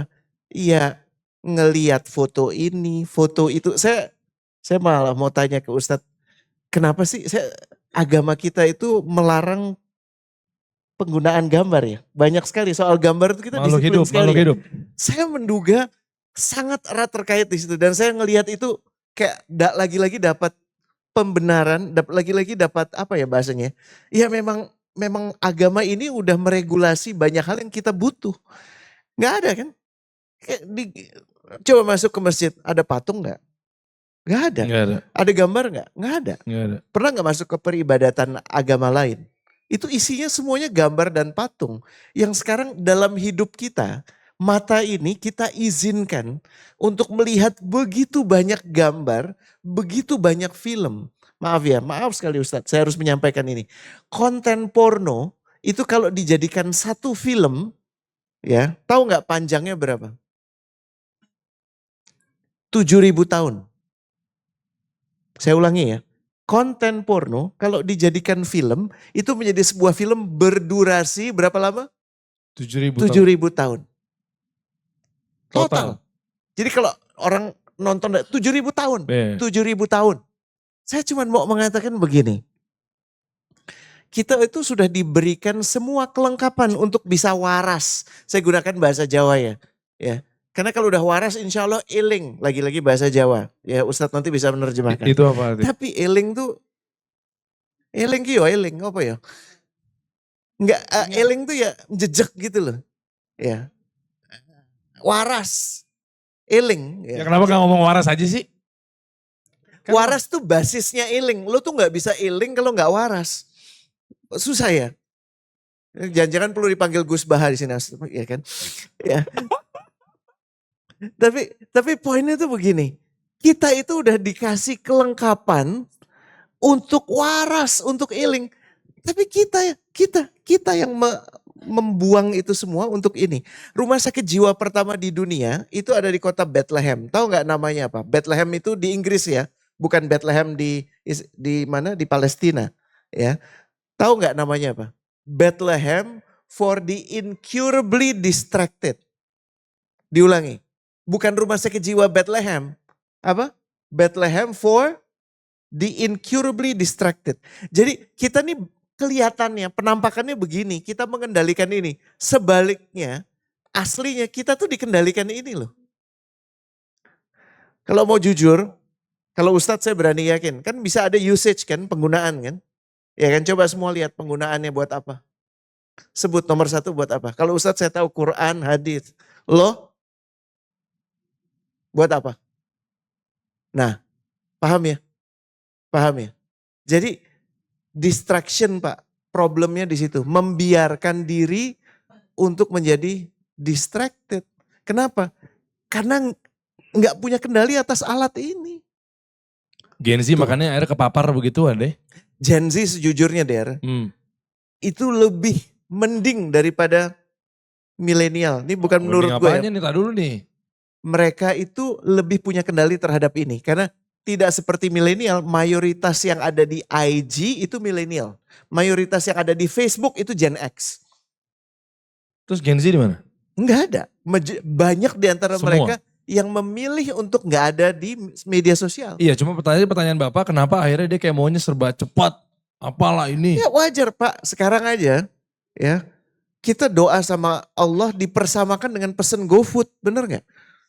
Kalau pesen GoFood, iya kan? Ngerti Kan gue. 15 menit Iya, terlambat iya, kita iya. langsung apa? Bintangnya 1, betul? Iya, iya, iya. Kita udah berdoa tuh seolah-olah kepada Allah, ya Allah berikanlah ini. Kok gak dikasih ya Allah? Gimana sih? Lah aneh nih orang. Iya, iya. Ya konteksnya adalah namanya kita tuh nggak melalui proses apa ya? Transisi. Iya, kayak nggak berproses. Ya, Iya, iya. kita maunya ujungnya. Iya kan? Ya langsung hasil gitu ya. Iya. Berasa Makanya sih. instant gratification. Ya, jadi kalau saya posting sekarang, ya like sekarang, komen sekarang. Iya lagi. Dan itu yang senantiasa diinsentifkan. Iya kan? Makanya kita terus ada di situ kan? Dopamin. Kalau Anda sekarang itu ada di sana, berarti Anda punya ketergantungan. Kalau lo bisa dalam sehari nggak ngelihat alat ini, insya Allah waras. Miliki waktu-waktu itu, ya, untuk menjaga kewarasan. Oh iya. Ya, itu jawaban gampangnya. Masya Allah. Jadi mesti gimana? Bahasanya yang harus diperkuat itu justru ini kayaknya hampa banget kata-kata ini, komunikasi. Tapi komunikasi bukan sekedar komunikasi untuk bisa saling memahami. Iya enggak? Kenapa? Karena aduh asli deh, sekarang ini mengkhawatirkan. Karena kita berpikir komunikasi itu ngomong. Padahal komunikasi itu soal bagaimana pertemuan hati. Kalau nggak ada pertemuan hati, ya susah. Semua perkara kecil jadi masalah. Perkara besar, waduh, jadi urusan gede banget gitu. Paham ya, Der? Gitu kurang lebih sih. Masya Allah, barakallahu fikum. Iya, apa? Ya, nanti habis itu kita yang kedua. Berarti cukup ya, aman ya? Berarti ya dibatasi berarti itu pergadgetan itu. Memang iya sih, berasa sama anak saya juga begitu. Kan tinggal pakai itu Pak pesennya. Tiba-tiba begitu. Ya kan, langsung pesan lagi Pak. Oke, siap. Kita ke pertanyaan tadi yang berikutnya tadi Bapak ya, dari Purwokerto ya Pak ya. Ya, Saya mungkin- nggak punya bisnis umroh, jadi saya nggak tahu. Mungkin habis ini buka bisnis umroh kayaknya. margin besar di travel umroh, tapi beliau juga punya bukan punya ya Pak, bekerja ya di F&B ya Pak ya. Bekerja. Punya juga? Oh punya juga, tapi tidak fokus. Masalahnya di situ. Nah, artinya dijalanin ke semuanya atau biar menggapai cita-cita di kedepannya apakah memang harus fokus? Gitu. Siapa? Anak. Ya, begitu kurang lebih Pak ya. Mungkin tadi Bapak soalnya bilang ke coach ini atau ke Ustadz, mau mana duluan? Tadi soalnya dua para coach, saya dengar begitu kalau tidak salah. Ustadz kan yang katanya punya juga bisnis. Tapi Apakah Saya misalnya sekalian gini kali, coba disederhanakan. Kalau di coach kan porsinya karir, let's say. Karir ini kan memang apakah memang harus fokus? Sementara kan coachnya pernah bilang bahwa ada orang yang punya 3-4 karir sekaligus. Nah akhirnya anak beliau langsung ya menegur lah bahasa kasarannya. Pantesan Bapak gak fokus sekali, makanya ini semuanya digas gitu loh. Sebelum nanti sekalian ke coach sebelum kita kalau izin saya justru ingin tanya sama Ustadz terkait mungkin tadi. Ya kan ukurannya apa? Karena kalau saya merespon Bapak, semua tergantung dari niatan dan objektif awalnya. Kayak kalau cerita yang selalu diperdengarkan ke kita, masih ingat ya Pak ya? Ada 3 orang yang mecahin batu. Yang mecahin batu pertama ditanya, lagi ngapain Pak? Ngapain lo nanya-nanya? Gue lagi mecahin batu, emang lo gak bisa lihat? Galakan dia, betul ya? Terus yang kedua, lagi ngapain Pak? Oh lagi mencari mata pencarian yang halal. Dan di sini saya bisa mendapatkan itu, betul ya? Terus yang ketiga, Bapak lagi ngapain Pak? Oh saya lagi menjadi bagian dari membangun peradaban. Karena insya Allah dari pecahan-pecahan batu ini akan terbangun sesuatu yang lebih besar, lebih lama dari usia saya. Kan itu tingkat kesadarannya beda-beda ya? Nah pertanyaannya, Bapak objektif melakukan pekerjaan ataupun berbisnis itu apa? Karena uang kan bisa didapat dari banyak hal ya. Ya, tapi semua kembali ke ujungnya kalau saya. Iya kan? Kalau niatannya untuk apa ya akan dipantaskan untuk itu. Satu hal kenapa saya kayak stuck banget sama si Derry dan Renat ini.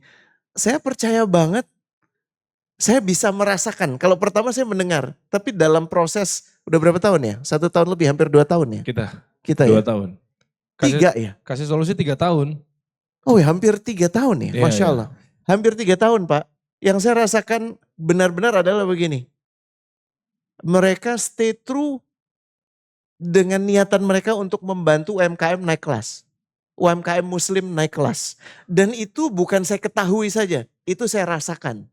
Ya. Dan itu yang membuat saya, kita punya kesamaan. Tadi yang Ustadz bilang kalau duduk di masjid ada yang kesamaan ya. Dan mungkin bisa jadi kalau saya nggak duduk di situ, saya nggak bisa duduk di sini.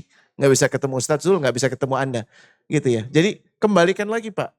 Niatannya untuk apa? Karena kalau cuma sekedar uang, aduh Pak banyak banget Pak. So many other business, batu bara aja Pak. Ya, duitnya gede banget, beneran. Ya, gitu. Masya Allah, apalagi tambahin yang tingkatan uang tuh ternyata yang lu punya matriks. Orang niat kerja tuh kenapa, ternyata uang itu bukan yang Iya. Itu bagus Ntar kita bisa bahas tuh ya. cakep tuh materinya tuh. Heeh. Boleh kita ke Ustadz dulu kali ya. Silakan. Iya. Silakan Ustadz, barakallahu fikum. Mengenai kefokusan dalam bekerja. Atau mungkin mencari nafkah. Baik, saya sebenarnya di pertanyaan ini ya ke Coach Ren sama Mas Diri yang jawab. Masalahnya masalah bisnis kan. Tapi kan Ustadz Kalau- ada travel umroh juga. Umroh paling saya ngantar-ngantar jemaah haji umroh aja.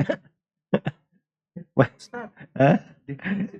Ya cuman tadi ada hal yang terkait dengan masalah kecanduan gadget ini. Ini mungkin perlu saya berikan sedikit ya dari itu kan kebiasaan ya, seorang selalu terbiasa. Apalagi ada orang yang tadi kadang ini saya alami juga ya, karena saya ini sebenarnya HP ini saya mau buang aja sebenarnya. Saya mau gantung gitu. Cuman begitu saya mau gantung HP, ada lagi yang ngasih HP saya. Terus kadang pekerjaan teman-teman, Ustadz nggak bisa gitu, harus selalu lihat HP kan, harus lihat HP. Kerjaannya ada di situ semua. Saya lihat, ada terkait dengan kerjaan. Cuman kalau kita ada waktu-waktu yang tetap di dalam keseharian, misalnya kita ada waktu sholat rawatib. Ya begitu sholat nggak ada HP yang kita ingat, rawatib. Kan begitu. Waktu malam, ada sholat malam. Sudah bukan bangun malam, bukan HP yang dia cari, tapi sholat malam. Nah, itu yang perlu kita bentuk sebenarnya di dalam keseharian kita. Jadi itu dengan sendirinya kalau terbentuk, insya Allah ta'ala itu obat yang sangat mudah sekali untuk membuat seorang itu tidak 24 jam di HP. Itu yang pertama. Terus yang kedua,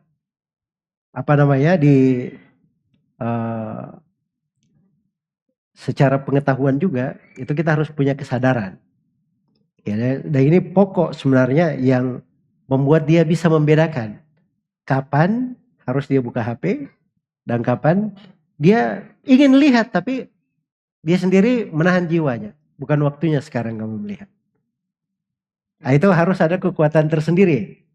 Nah, dari sudut pengetahuan ilmu agama, ya, dari sudut rasa takut kepada Allah, ya, dan sebenarnya ada ibadah-ibadah lain. Nah, ibadah-ibadah lain ini yang tidak kelihatan. Misalnya seorang itu perlu dia tafakur, sehari itu dia kerja apa gitu. Dalam sehari harus dia tafakur. Dalam sehari ini dia kerja apa? Apakah semua yang dikerjakan hari ini Allah ridho kepadanya atau tidak? Nah, itu kalau dia pikir setiap hari cakep juga itu. Dia akan putar ulang apa yang dilakukan hari ini. Sehingga besok dia sudah ada planning lebih bagus. Ya, itu itkon juga namanya. Mutkin juga. Ya, dalam ya itu kan disebut dengan nama ihsan kalau di bahasa syar'i. Ihsan itu Nabi kadang bahasakan anta abudallaha ka'annaka tarah fa illam takun tarahu fa innahu yara. Kau beribadah kepada Allah seakan-akan engkau melihatnya. Kalau engkau tidak mampu melihatnya, ketahuilah Allah melihatmu. Iya. Tapi dari kata ihsan itu asalnya karena dia tingkat tinggi, memang dia berusaha untuk maksimal gitu, mutkin dalam beramal. Nah, itu hal kalau kita latih jiwa itu, dia terbiasa. Jiwa ini, kata sebagian penyair, an-nafsu kat-tifli. Jiwa itu seperti anak bayi. Anak bayi kita bisa lihat ya, kalau kita biarkan anak bayi ini, dia sampai besar mungkin akan netek terus dari ibunya. Tapi ada di waktu, misalnya umur 2 tahun, ibunya itu harus kejam ke anaknya. Ya kan? Supaya anaknya terlatih untuk tidak menyusu dari ibunya. Dan itu untuk kebaikan dia sendiri. Sama dengan diri seperti itu.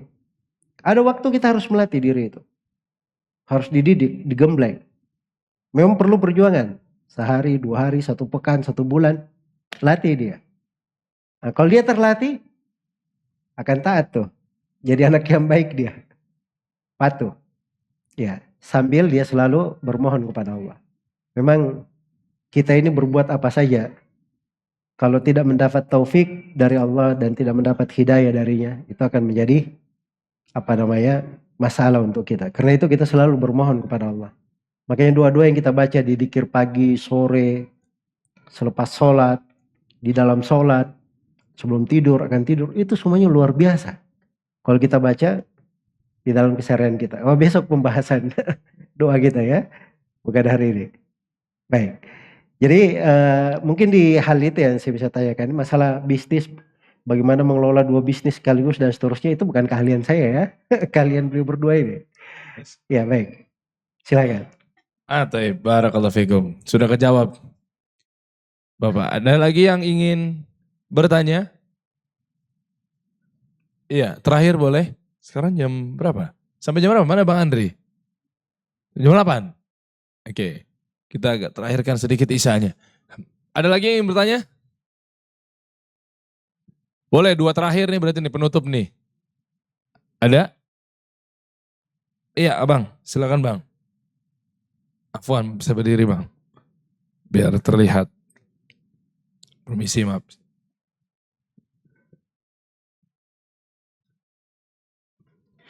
Bismillah, Assalamualaikum warahmatullahi wabarakatuh.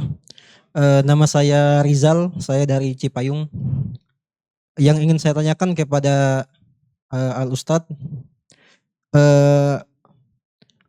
apakah bisa seseorang itu dia di masa mudanya dia belajar agama, kemudian dibarengi dengan tetap bekerja dengan niat agar dia dapat pahala di situ.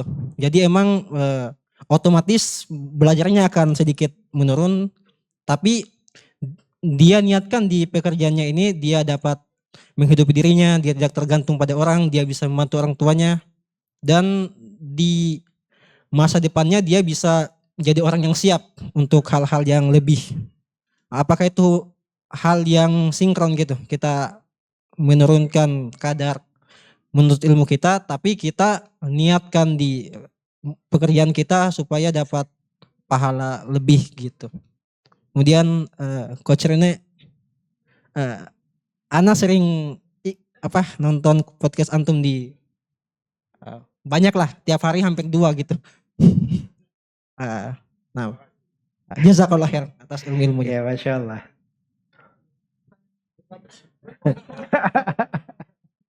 Ini first time Ana meet sama beliau Mas. Ya, berterima kasih. Cuma dengan pengakuan. sama dengan saya berterima kasih juga ke beliau. Masya Allah. Luar Jadi biasa. kalau mau dengar-dengar masalah bisnis, kan lewat tuh. Ya. Dengar dulu dikit. Oh, ini belum khatam saya. Simpan aja dulu, nanti kapan-kapan saya Masya Allah. khatamkan. Ya, Coach ini makanya saya ngajak beliau saya dari zaman tahun berapa kita perlu kasih tahu tahun berapa? 2009, 2010, 11, 10 ya? Apa tuh? Kita di kantor itu. Oh, jauh lebih itu. Makanya saya 2000. ngajak beliau nih udah pakarnya nih. Berarti Anda 1 dari 10 yang nonton kita ya? Kayak cuma 10 orang ya? Enggak Pak. Siap. Yang pertama tadi ya. Ada lagi. Kan 2 janji saya. Itu dia satu. Kita kumpulin dulu deh. Itu pertanyaan tadi bagus. Mengenai pekerjaan kalau dibarengin. Nuntut ilmu agama dibarengin sama bekerja gitu. Itu juga kerap kali menjadi diskusi orang tua kan. Kadang kan. Jadi anak kita nanti ini disekolahin sekolah agama atau sekolah umum nih. Bisnis dulu apa belajar agama dulu nih? Ya kan begitu-gitu tuh. Silakan Pak. Bismillahirrahmanirrahim. Assalamualaikum warahmatullahi wabarakatuh. Mau nanya untuk ke Ustadz sama Coach, jadi gimana ya tips biar misalkan saya nih udah di atas 40, udah mau 40 gitu, udah 40 tahun, terus kan kepinginnya hati tuh pengen pekerjaan yang memang mendatangkan kebahagiaan di akhirat gitu ya, harapannya gitu. Cuma kan di umur sekian tuh ya walau alam mudah-mudahan belum terlambat, cuma kan kadang-kadang sering bersinggungan dengan hal-hal yang bahkan yang mulai dari mubah, makruh, bahkan mungkin juga ada yang haram gitu ini tuh. Dan kadang-kadang tuh pengen gimana tips biar bisa istiqomah sama menguatkan sama memantapkan hati bahwa supaya tetap nggak sampai, artinya gini, kepinginnya sih kita stop lah pekerjaannya, tapi pengennya tetap dalam koridor yang sesuai dengan sunnah gitu. Misalnya contohnya gini, kadang ada tugas dari kantor ketemu dengan rekan bisnisnya kantor gitu kan. Di situ ada lawan jenis, kemudian meskipun nggak dalam 1-2 orang gitu, tapi ramean. Tapi setelah itu ada diharuskan untuk meeting makan siang, tapi di situ ada ketawa-tawa dan lain sebagainya dan bahasan ke sana kemari gitu ini tuh. Dan kadang juga ada orang bule datang juga, terus kemudian di situ juga orang bulenya juga ada hammernya, tapi kita alhamdulillah nggak sampai ke sana. Cuma maksudnya mematapkan hati bahwa saya pengen keluar, tapi kayaknya sekarang belum bisa, tapi gimana gitu saat ininya? Atau maksudnya supaya jangan sampai iman sama ini kita tuh nggak jomplang gitu, nggak jatuh. Jazakallah. Oh iya Kum, Masya Allah. Iya boleh deh terakhir ya, satu lagi kali ya. Siap, boleh deh, boleh. Pertanyaan tadi yang kedua mantap tuh. Apakah, tapi sekarang masih di sana Mas? Masih di kantor di situ? Tuh dunianya berarti ya? Apa circle-nya ya? Oh ya langsung resign aja Mas. Enggak. Bercanda Mas. Ya Pak silakan Pak. Oh nggak berdiri, boleh. Bismillah. Assalamualaikum warahmatullahi wabarakatuh. Ya, alhamdulillah. Perkenalkan nama saya Umar dari Parung Bogor ya. Ya dekat lah coach. Gak jauh-jauh amat lah. Oke. Saya sering mengikuti kajiannya Ustadz Zulkarnain sejak 2016 ya. Sampai sekarang. Ya mungkin hijrah saya dari 2015. Cuman hijrahnya ya sekedar datang taklim aja nih. Ya. Ya semoga Allah Subhanahu wa taala istiqomahkan kita di atas jalan sunnah dan Islam. Oke. Dan yang awal itu saya ingin menginformasikan, bukan menginformasikan ya, memperkenalkan bahwasanya alhamdulillah saya bekerja sama dengan teman-teman di bidang F&B ya. Itu namanya Martabak Mini Laris Manis, coach. Mungkin pernah dengar kali ya. Kita alhamdulillah sudah ada 57 cabang di Jabodetabek ya. Dan dengan satu cabang itu ada 7 orang dengan satu kepala. Ya, kita jualan martabak mini itu dengan metode keliling. Ya, jualan dorong pakai gerobak tuh. Mungkin ada yang pernah lihat dari teman-teman yang sering di Jakarta mungkin. Ada apa namanya? Soundnya itu. Martabak mini laris manis, halal, enak dan higienis. Sekalian iklan. Buka Oke. boothnya dari sini. Bootnya enggak? Rencananya kalau ada waktu nanti kita akan buka.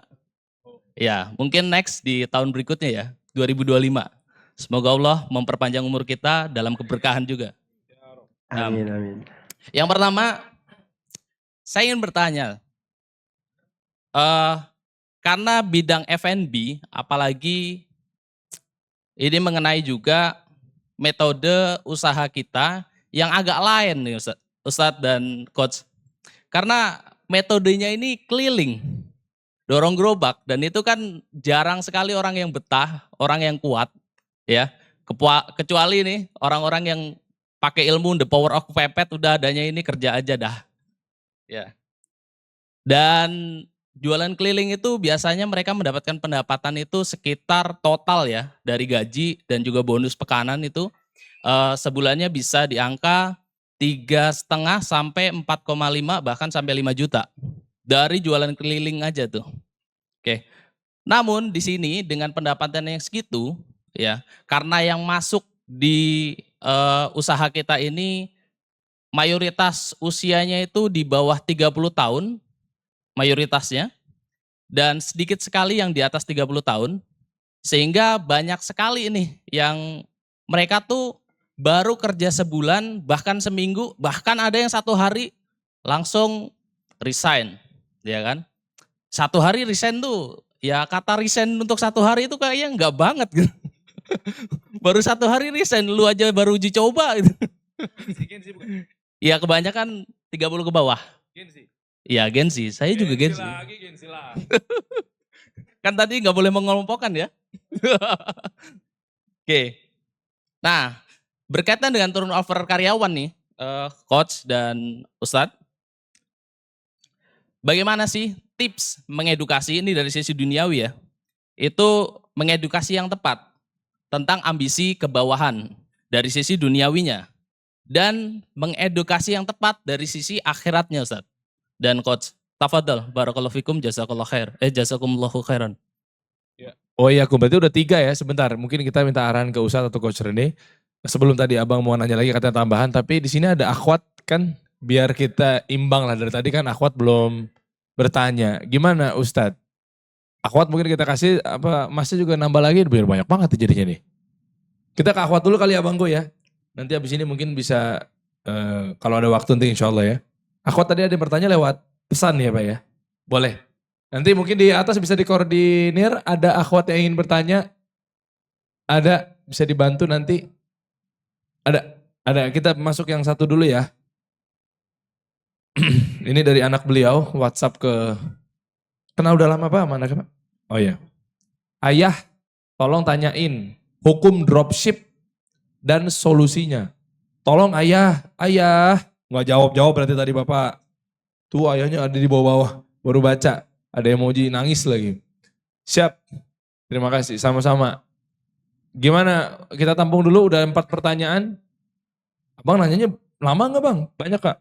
Ya nanti kita lihat ya di depan ya. Siap Bang, makasih Bang. Dari yang pertama dulu Ustadz untuk kita mempersingkat waktu. Yaitu terkait,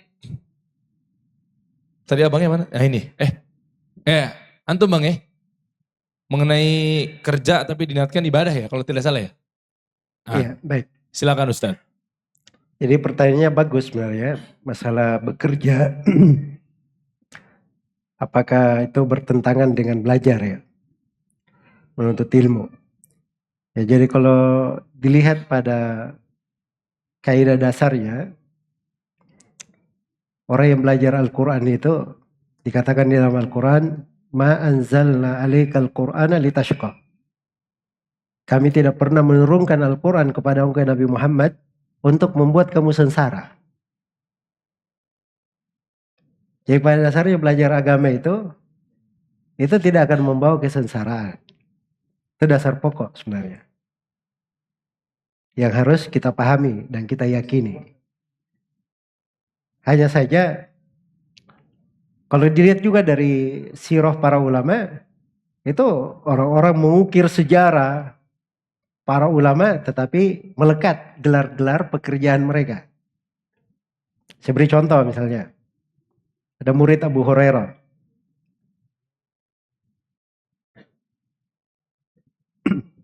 Murid Abu Hurairah namanya Abu Salih. Dakwan As-Samman Az-Zayyad. As-Samman itu artinya penjual mentega. Az-Zayyad artinya penjual minyak. Itu pekerjaan dia, profesi dia. Tapi ahli hadits, muridnya Abu Hurairah radhiyallahu ta'ala anhu. Ada, saya kasih contoh lain, guru Imam Muslim, Al-Hulwani, Al-Hasan bin Ali Al-Hulwani. Hulwani itu penjual kue, manisan. Al-Hulwani. Itu pekerjaan tuh. Contoh ketiga, supaya lengkap ya, ganjil ya. Ya, contoh ketiga, penulis Al-Musnad, Abu Awana. Waddah bin Abdillahi, itu nama beliau. Al-Yashkuri, Al-Wasiti, Al-Qazzaz. Al-Qazzaz itu kan, apa namanya, tenun sutra itu. Nah, itu Qazzaz namanya. Itu pekerjaannya. Tapi ahli hadits juga. Mengukir sejarah imam-imam besar dalam agama. Iya. Jadi semua yang namanya siapa saja itu perlu pekerjaan. Karena dia perlu hidup. Apalagi beramal dengan hadits. Nabi ketika ditanya pekerja apa yang paling bagus, adalah amalan seseorang dengan tangannya sendiri. Lebih bagus dia beramal dengan tangannya sendiri daripada dia diberi oleh orang lain, kan begitu. Iya. Jadi beramal dengan tangan itu banyak keutamannya. Hanya saja tergantung orangnya. Abu Bakar Siddiq ketika beliau menjadi khalifah, dulu beliau berniaga, pedagang dulu Abu Bakar. Tapi setelah beliau menjadi khalifah, tidak ada pekerjaan yang beliau kerja. Dan beliau digaji dari Baitul Mal. Sebab itu maslahatnya lebih besar untuk umat Islam daripada beliau pergi berniaga. Sama dengan Rasulullah SAW. Bahkan Nabi diberi kekhususan oleh Allah. Ada namanya 1/5 dari al-fai, itu diberikan untuk Nabi SAW untuk Rasul. Iya. Jadi itu hal-hal kemaslahatan di dalam agama. Sama dengan penuntut ilmu. Kalau penuntut ilmu dia dibiayai oleh orang tuanya, jangan bilang, oh saya tidak mau menyusahkan orang tua. Anak mau kerja supaya saya bisa bantu orang tua. Itu mungkin was-was dari syaitan itu. Sebab dia belum waktunya untuk memikirkan itu. Waktunya sekarang untuk belajar. Ada orang tua yang membiayainya, kecuali kalau dia tidak ada biaya sama sekali, dia berpikir oke, tapi kalau masih ada orang tua, dia sabar saja. Kalau memang tidak mau merepotkan orang tua, jangan minta macam-macam, begitu aja kan? Iya, dibantu, didoakan. Iya, ada hal yang kita mampu, sebab sekarang tugasnya adalah belajar. Dia pikir pekerjaan pun, dia belum banyak pengalaman. Ya, belum waktunya memang untuk bekerja.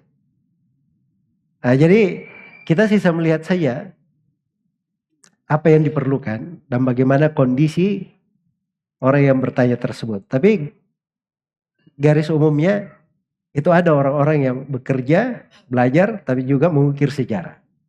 Baik. Wallahu ta'ala alam. Baik, syukran Ustaz, jazakallah khair. Ke pertanyaan yang berikutnya terkait, langsung aja mungkin seperti langsung ke Ustadz lagi nih. Abang yang di sebelah sana, yaitu lingkungan Ustadz. Lingkungan kerja yang kurang kondusif. Mungkin apakah kan bahasa kasarannya apakah pindah kerja langsung atau bersabar, banyak istighfar. Karena tadi contoh-contohnya adalah tentang aktivitasnya masih nggak jauh-jauh dari khamar gitu mungkin ya. Pas segala macamnya. Lebih ke circle-nya kali ya, bukan abangnya gitu maksudnya ya. Sama berkhalwat ikhtilat sama perempuan apa segala macamnya, sementara ada kewajiban beliau untuk nafkahin misalnya apa segala macamnya gitu kan, bukankah itu sebagai maslahat? Monggo Ustaz, barakallahu fikum. Ya, barakallahu fik. Pertama, di dalam hal yang seperti ini, seorang sepanjang dia punya pilihan, dia cari pilihan yang terbaik untuk dirinya kalau dia punya pilihan. Iya. Dan itu kebahagiaan sebenarnya. Sekarang ada pekerjaan terbentur, ada masalah syar'i, ini itu kan mengganjal di hati juga. Tapi kalau dia punya pilihan, ada pekerjaan lain yang bisa dia kerjakan, tetap menghasilkan, ada hal yang menghidupinya, dan dia tinggalkan pekerjaan pertama untuk hal yang dia betul-betul bersih, malah itu insya Allah menjadi sebab rezekinya akan dimudahkan oleh Allah Subhanahu wa ta'ala. Karena dalam sebuah hadits yang diriwayatkan oleh Imam Ahmad dari Abdullah bin Amr bin As radhiyallahu anhuma, Rasulullah sallallahu alaihi wasallam bersabda, innaka lan tada'a syai'an ittiqa Allah illa abadalakallahu khairan minhu. Tidaklah kamu meninggalkan sesuatu karena takut kepada Allah, ketakwaan kepada Allah, kecuali Allah akan ganti kamu dengan yang lebih baik daripada itu. Iya, itu kalau dia punya pilihan dan ada peluang lain. Tapi kalau seorang terdesak, dia tidak punya pilihan banyak. Kalau dia keluar, dia akan terbahayakan. Mungkin tidak ada nafkah untuk makan anak dan istri ya. Maka yang seperti ini, Allah Subhanahu wa ta'ala sudah berfirman di dalam Al-Quran, fattaqullaha mastata'tum. Bertakwalah kalian kepada Allah sesuai dengan kemampuan kalian. Ya tidak apa-apa dia kerja misalnya. Nanti kalau ada dia lihat peluang lain, dia sanggup berpindah, dia berpindah. Ya, dan seorang itu perlu selalu dia catat pada dirinya. Falau sadaqullaha lakana khairan lahum.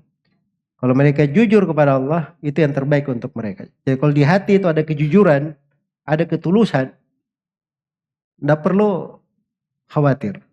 Allah akan membimbing dia kepada hal yang lebih baik daripada itu. Insyaallah ta'ala. Baik, itu mungkin yang bisa jawab. Masya Allah, barakallahu fikum. Kita lanjut nanti, tadi yang ketiga ya. Abang tadi, ya betul ya Bang, tadi apa? Tadi dikit ya, Anda lupa jadinya tuh. Ya, dia juga lupa dia nanya.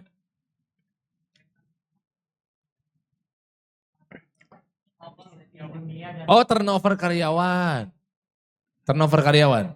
Baik, kalau itu dari sudut saya, karyawan dimotivasi. Ini kan masalah, saya sudah terangkan tadi ya, bahwa intinya seorang itu ketika dia bekerja, ada hal-hal akhirat dia ikutkan ke pekerjaannya. Ya, itu sebenarnya motivasinya kuat banget ya, karena dia bukan mencari dunia saja, tapi juga mencari akhirat di situ. Ada bentuk misalnya dia menunaikan tanggung jawabnya sebagai kepala rumah tangga, kalau dia nafkahin dan istrinya dia dapat pahala. Yang kedua, dia niatkan dengan pekerjaannya tersebut, dia tidak menadahkan tangannya kepada orang, dia punya kecukupan untuk dirinya, itu juga hal yang bagus. Kemudian dia bekerja, dia syukuri dari nikmat Allah. dia diberi misalnya kesehatan, dia bisa beraktivitas, ya maka itu tidak ada masalah. Apalagi kalau dia bisa lekatkan padanya hal-hal lain, dan itu sesuai dengan jenis pekerjaan yang dia kerjakan. Ya wallahu ta'ala. Insya Allah. Tapi maksudnya ini kan karyawan cepat banget ya masuk, cuma sehari resign dan segala macamnya. Jadi yang penanaman terkait ilmu agamanya, syariatnya itu yang menyampaikan adalah mungkin kalau kita nggak punya kapasitas, gimana menyampaikan ke karyawan tersebut biar dia mau apa ya istilahnya, mau loyal lah ya sama perusahaan kita. Karena tadi kan untuk disusupin tentang kaidah ilmu agama, kamu ini bisa begini, ini nilai ibadah buat keluarga begini gitu. Apakah nontonin video-video Ustaz Zul dikasih solusi atau? Ya itu solusi juga sebenarnya. Iya. Nontonin videonya Bang. Cuma memang kan di dalam ayat itu dikatakan ya ayyuhalladzina amanu atti'ullaha wa atti'ur rasul wa ulil amri minkum. Ulil amr itu ada yang menafsirkan ulama dan umara, dimasukkan ulama. Karena memang kalau dilihat khulafa ar-rasyidin, mereka ulil amri mengumpulkan antara keahlian dalam mengatur siasat negara dan keahlian di dalam agama. Mereka punya dua dari khulafa ar-rasyidin. Begitu datang pemerintah berikutnya yang kurang dalam hal itu, mereka dekatkan para ulama supaya seimbang. Itu baru tegak sebuah negara. Kalau dua komponen ini tidak berimbang, itu biasanya akan menjadi masalah di sebuah negeri. Makanya subhanallah ya, orang yang berilmu itu dia diperlukan di segala hal. Makanya kata orang-orang kepada penduduk Basrah, siapa di sini yang paling menonjol di Basrah? Kata mereka Al-Hasan Al-Basri. Dia kenapa menonjol di Basrah ini? Karena orang-orang perlu kepada dia dan Al-Hasan Al-Basri nggak perlu kepada mereka. Ya semua orang perlu kepada Al-Hasan Al-Basri. Tapi Al-Hasan Al-Basri nggak ada keperluan pada orang-orang itu. Nah, itu indahnya. Mau bicara di sektor mana aja, yang ada kaitannya dengan pengaturan sebuah negara, di kementerian apa saja, itu perlu ahli agama. Perlu ahli agama. Orang bakal di Kementerian Kehutanan saya bikin ceramah saya diundang pernah sekali ke hutan tentang masalah penghijauan. Dan saya terangkan penghijauan yang ada di dalam nas-nas ayat hadits-hadits Rasul dalam fikihnya para ahli fikih. Dan kayaknya moderatornya itu menganggap itu pertemuan tidak cukup satu kali, harus banyak pertemuan. Masya Allah. Jadi penghijauan itu orang-orang yang bakar hutan, Kementerian Kehutanan cuma bisa menghubungi polisi, aparat keamanan untuk menangkap, kan begitu. Iya. Tapi kalau ahli agama, mereka cuma bicara. Tobat orang-orang itu nggak bakar hutan lagi. Malah menjaga, melestarikan. Karena kita berilmu untuk hal tersebut.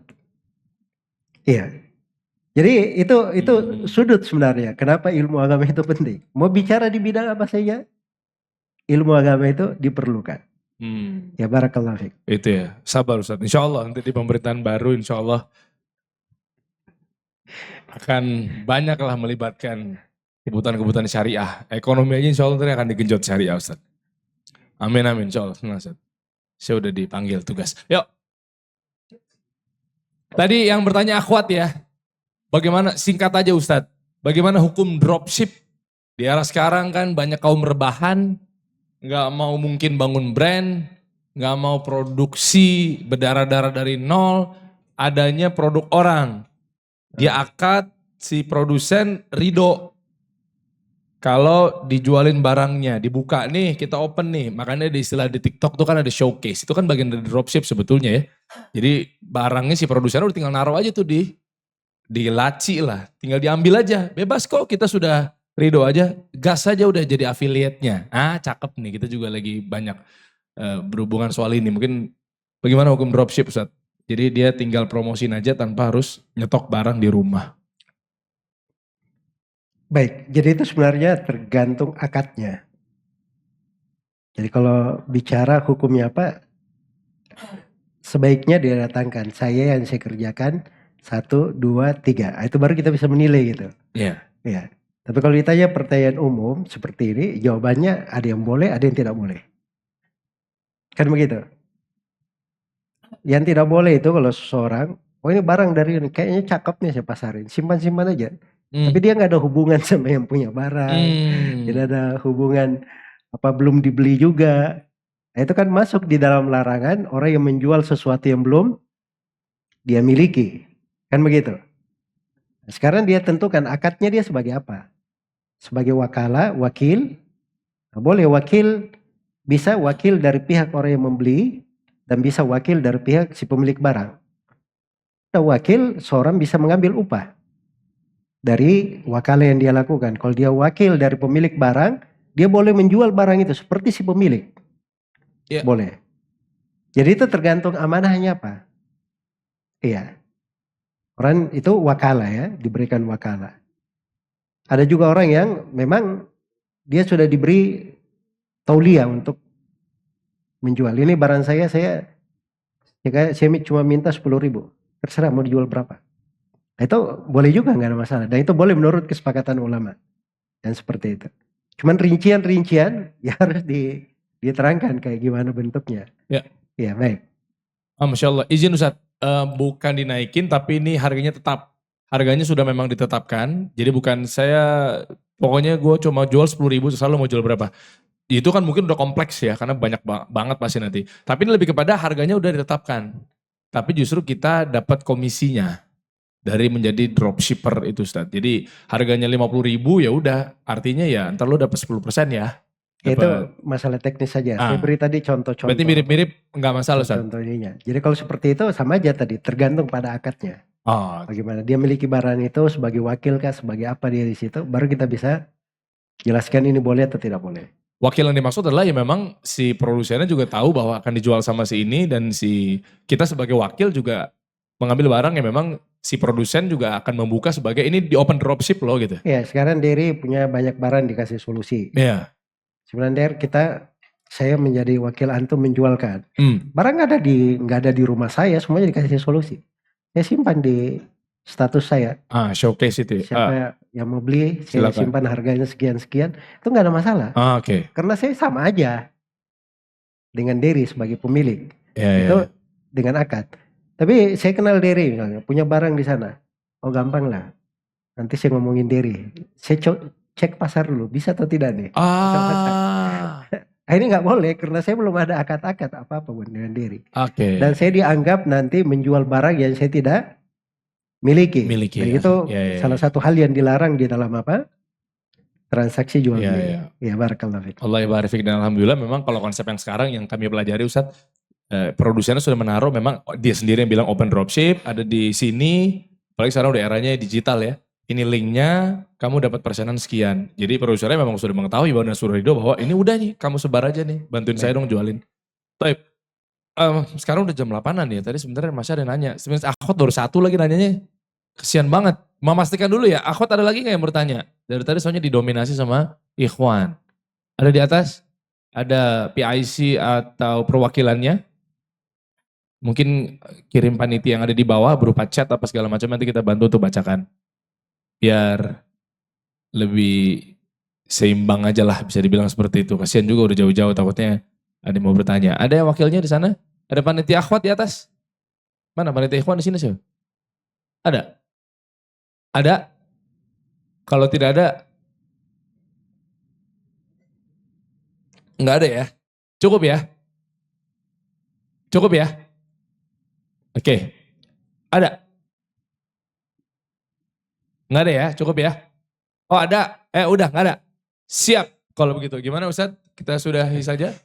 Cukup. Abang nanti mungkin di lain kesempatan Abang insya Allah ya. DM saya ya Bang. Nah, DM aja akun saya dari Anissa nanti saya blok. Ya.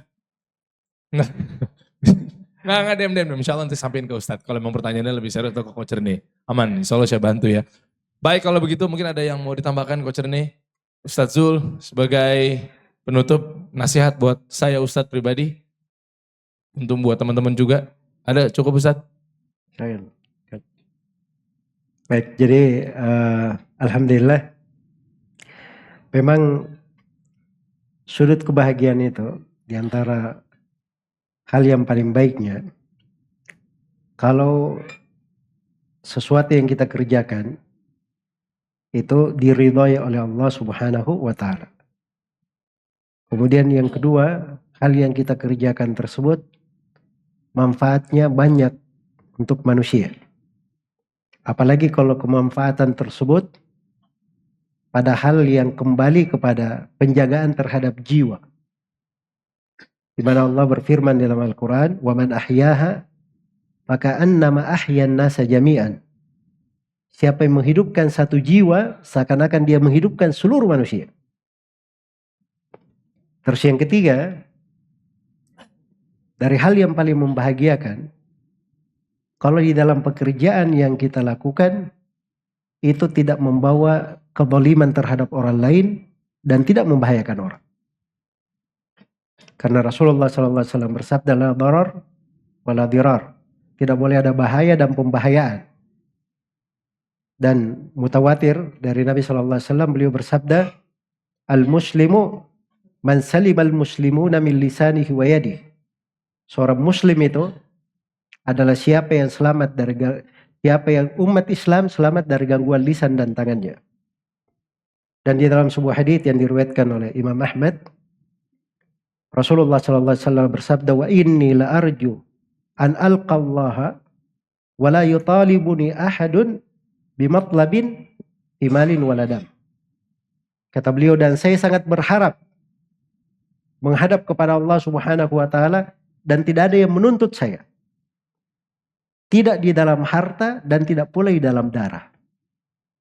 Nah, jadi kalau kegiatan-kegiatan kita dari sudut profesi kita terkait dengan hal ini, maka itu dari jenis profesi yang pasti akan membahagiakan biidznillah ta'ala. Semoga Allah Subhanahu wa taala meridhai kita semua dan menguatkan kita di atas keislaman dan sunnah Rasulullah SAW, mengeluarkan kita semua dari dunia ini dalam keadaan kita semuanya selamat.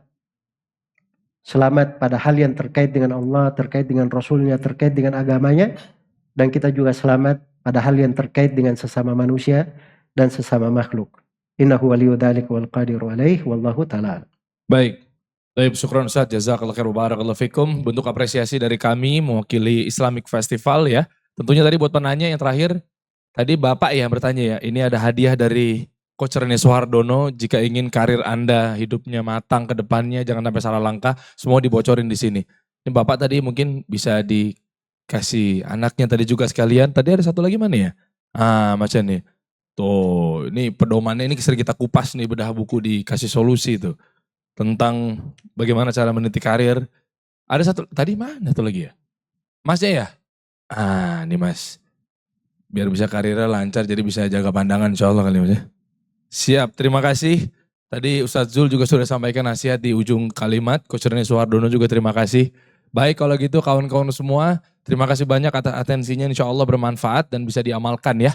Mudah-mudahan kita ke depannya semua juga dalam profesi atau tema kita pada hari ini, di kedepannya terus Allah mudahkan segala urusan kita, Allah lancarkan karir kita, Allah lancarkan bisnis kita, Allah mudahkan semuanya lah.